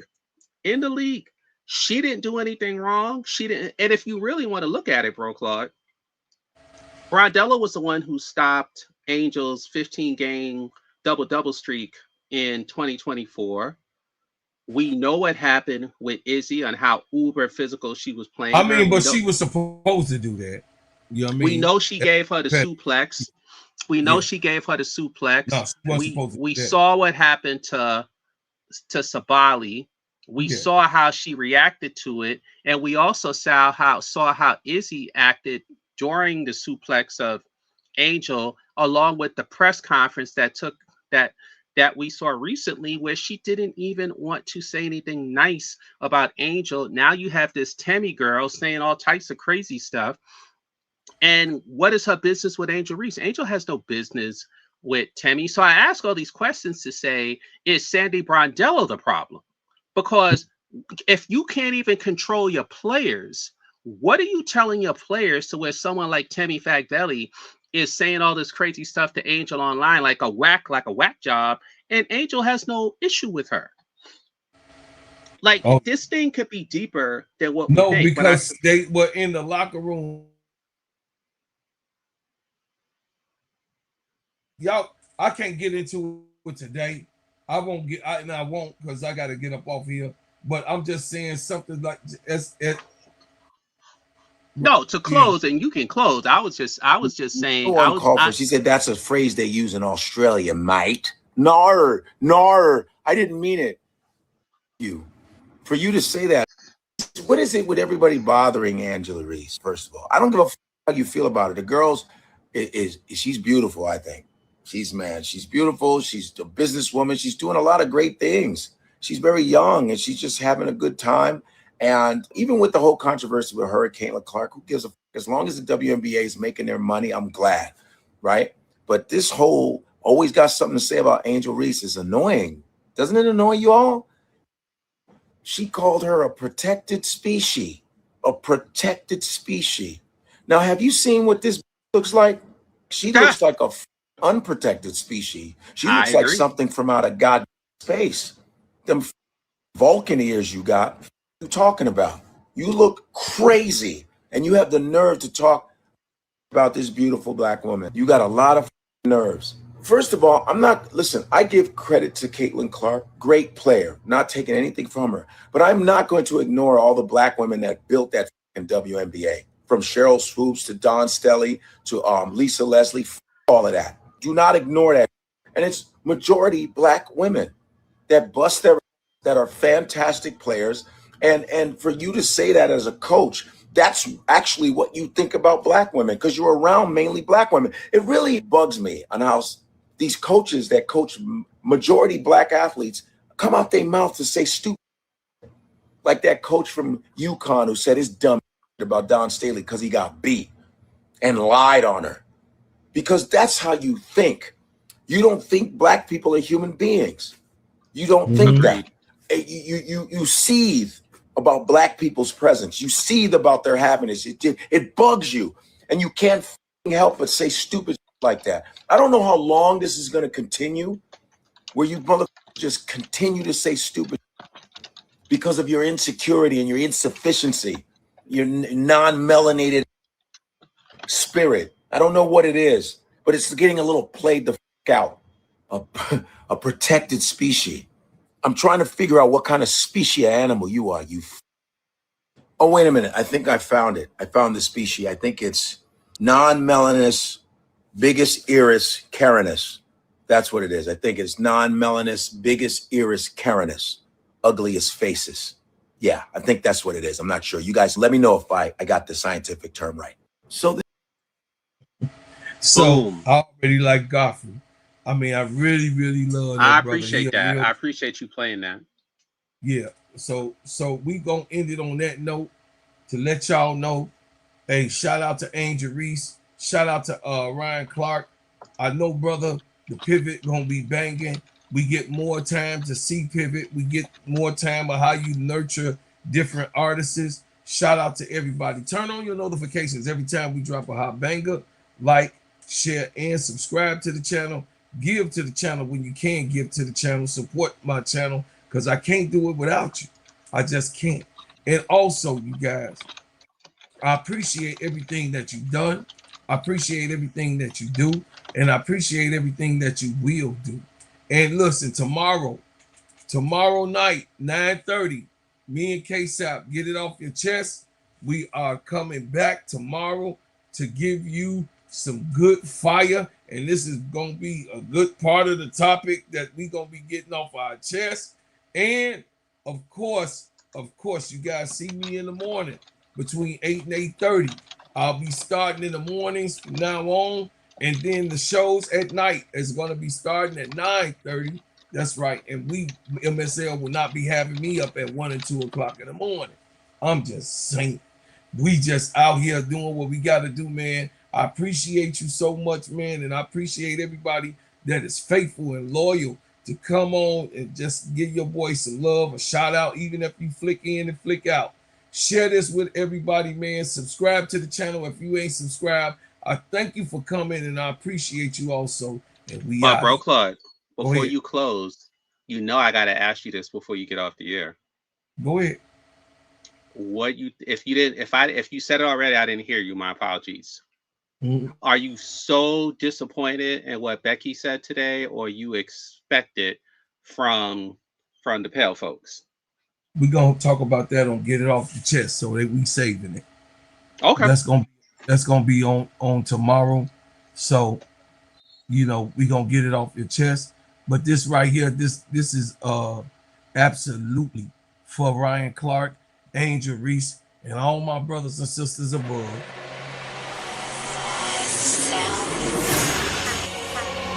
Brought me here against my will. Never ask questions, shoot to kill. Built this country with our hands. Label me 3/5 of a man. All we've ever known was pain. Mixed with thunder, mixed with rain. Our strength and God's love. New day and time. We will never be slaves again. To be free, so take them cuffs off me. I mean mentally and physically. And don't be trying to taser me. My neck don't need your knee. And don't be pulling your gun on me. I don't need your punk degree. I know I'm supposed to be. See, I roll with 10,000 fearless, and we be all believers. We only roll off instructions given by a fearless leader. Man, y'all some cheaters. Your justice ain't gon' free us. Your Billy Club might can beat us, but the Savior came to free us. March on, how long? Never gonna get us nothing. Preach on, how long? My people out here suffering. We better be doing some adjusting. Politics is out here hustling. Gotta keep changing this thing. Or my people just didn't die for nothing. We wanna be free. We just gotta be free. Freedom. Free. We just gotta be free. We want freedom. Free. We just gotta be free. Freedom. We wanna be free. We just gotta be free. United we stand, divided we fall. Send a message to the black man, it's the final call. See, business is warfare, y'all, and it's gonna free us all. Time to better hood back, get that bread and buy some more. And when they leave the hood, what you gonna do? Are you gonna beg or plead or pull on through? Gotta spread that money with your crew. I'm spitting true game to you. Gotta get that sack, never look back, cause we're all came for you. We wanna be free. We just gotta be free. Freedom. We wanna be free. We just gotta be free. We want freedom. We wanna be free. We just gotta be free. Freedom. We wanna be free. We just gotta be free. We want freedom. Brought me here against my will. Freedom. Never ask questions, shoot to kill. We want freedom. Built this country with our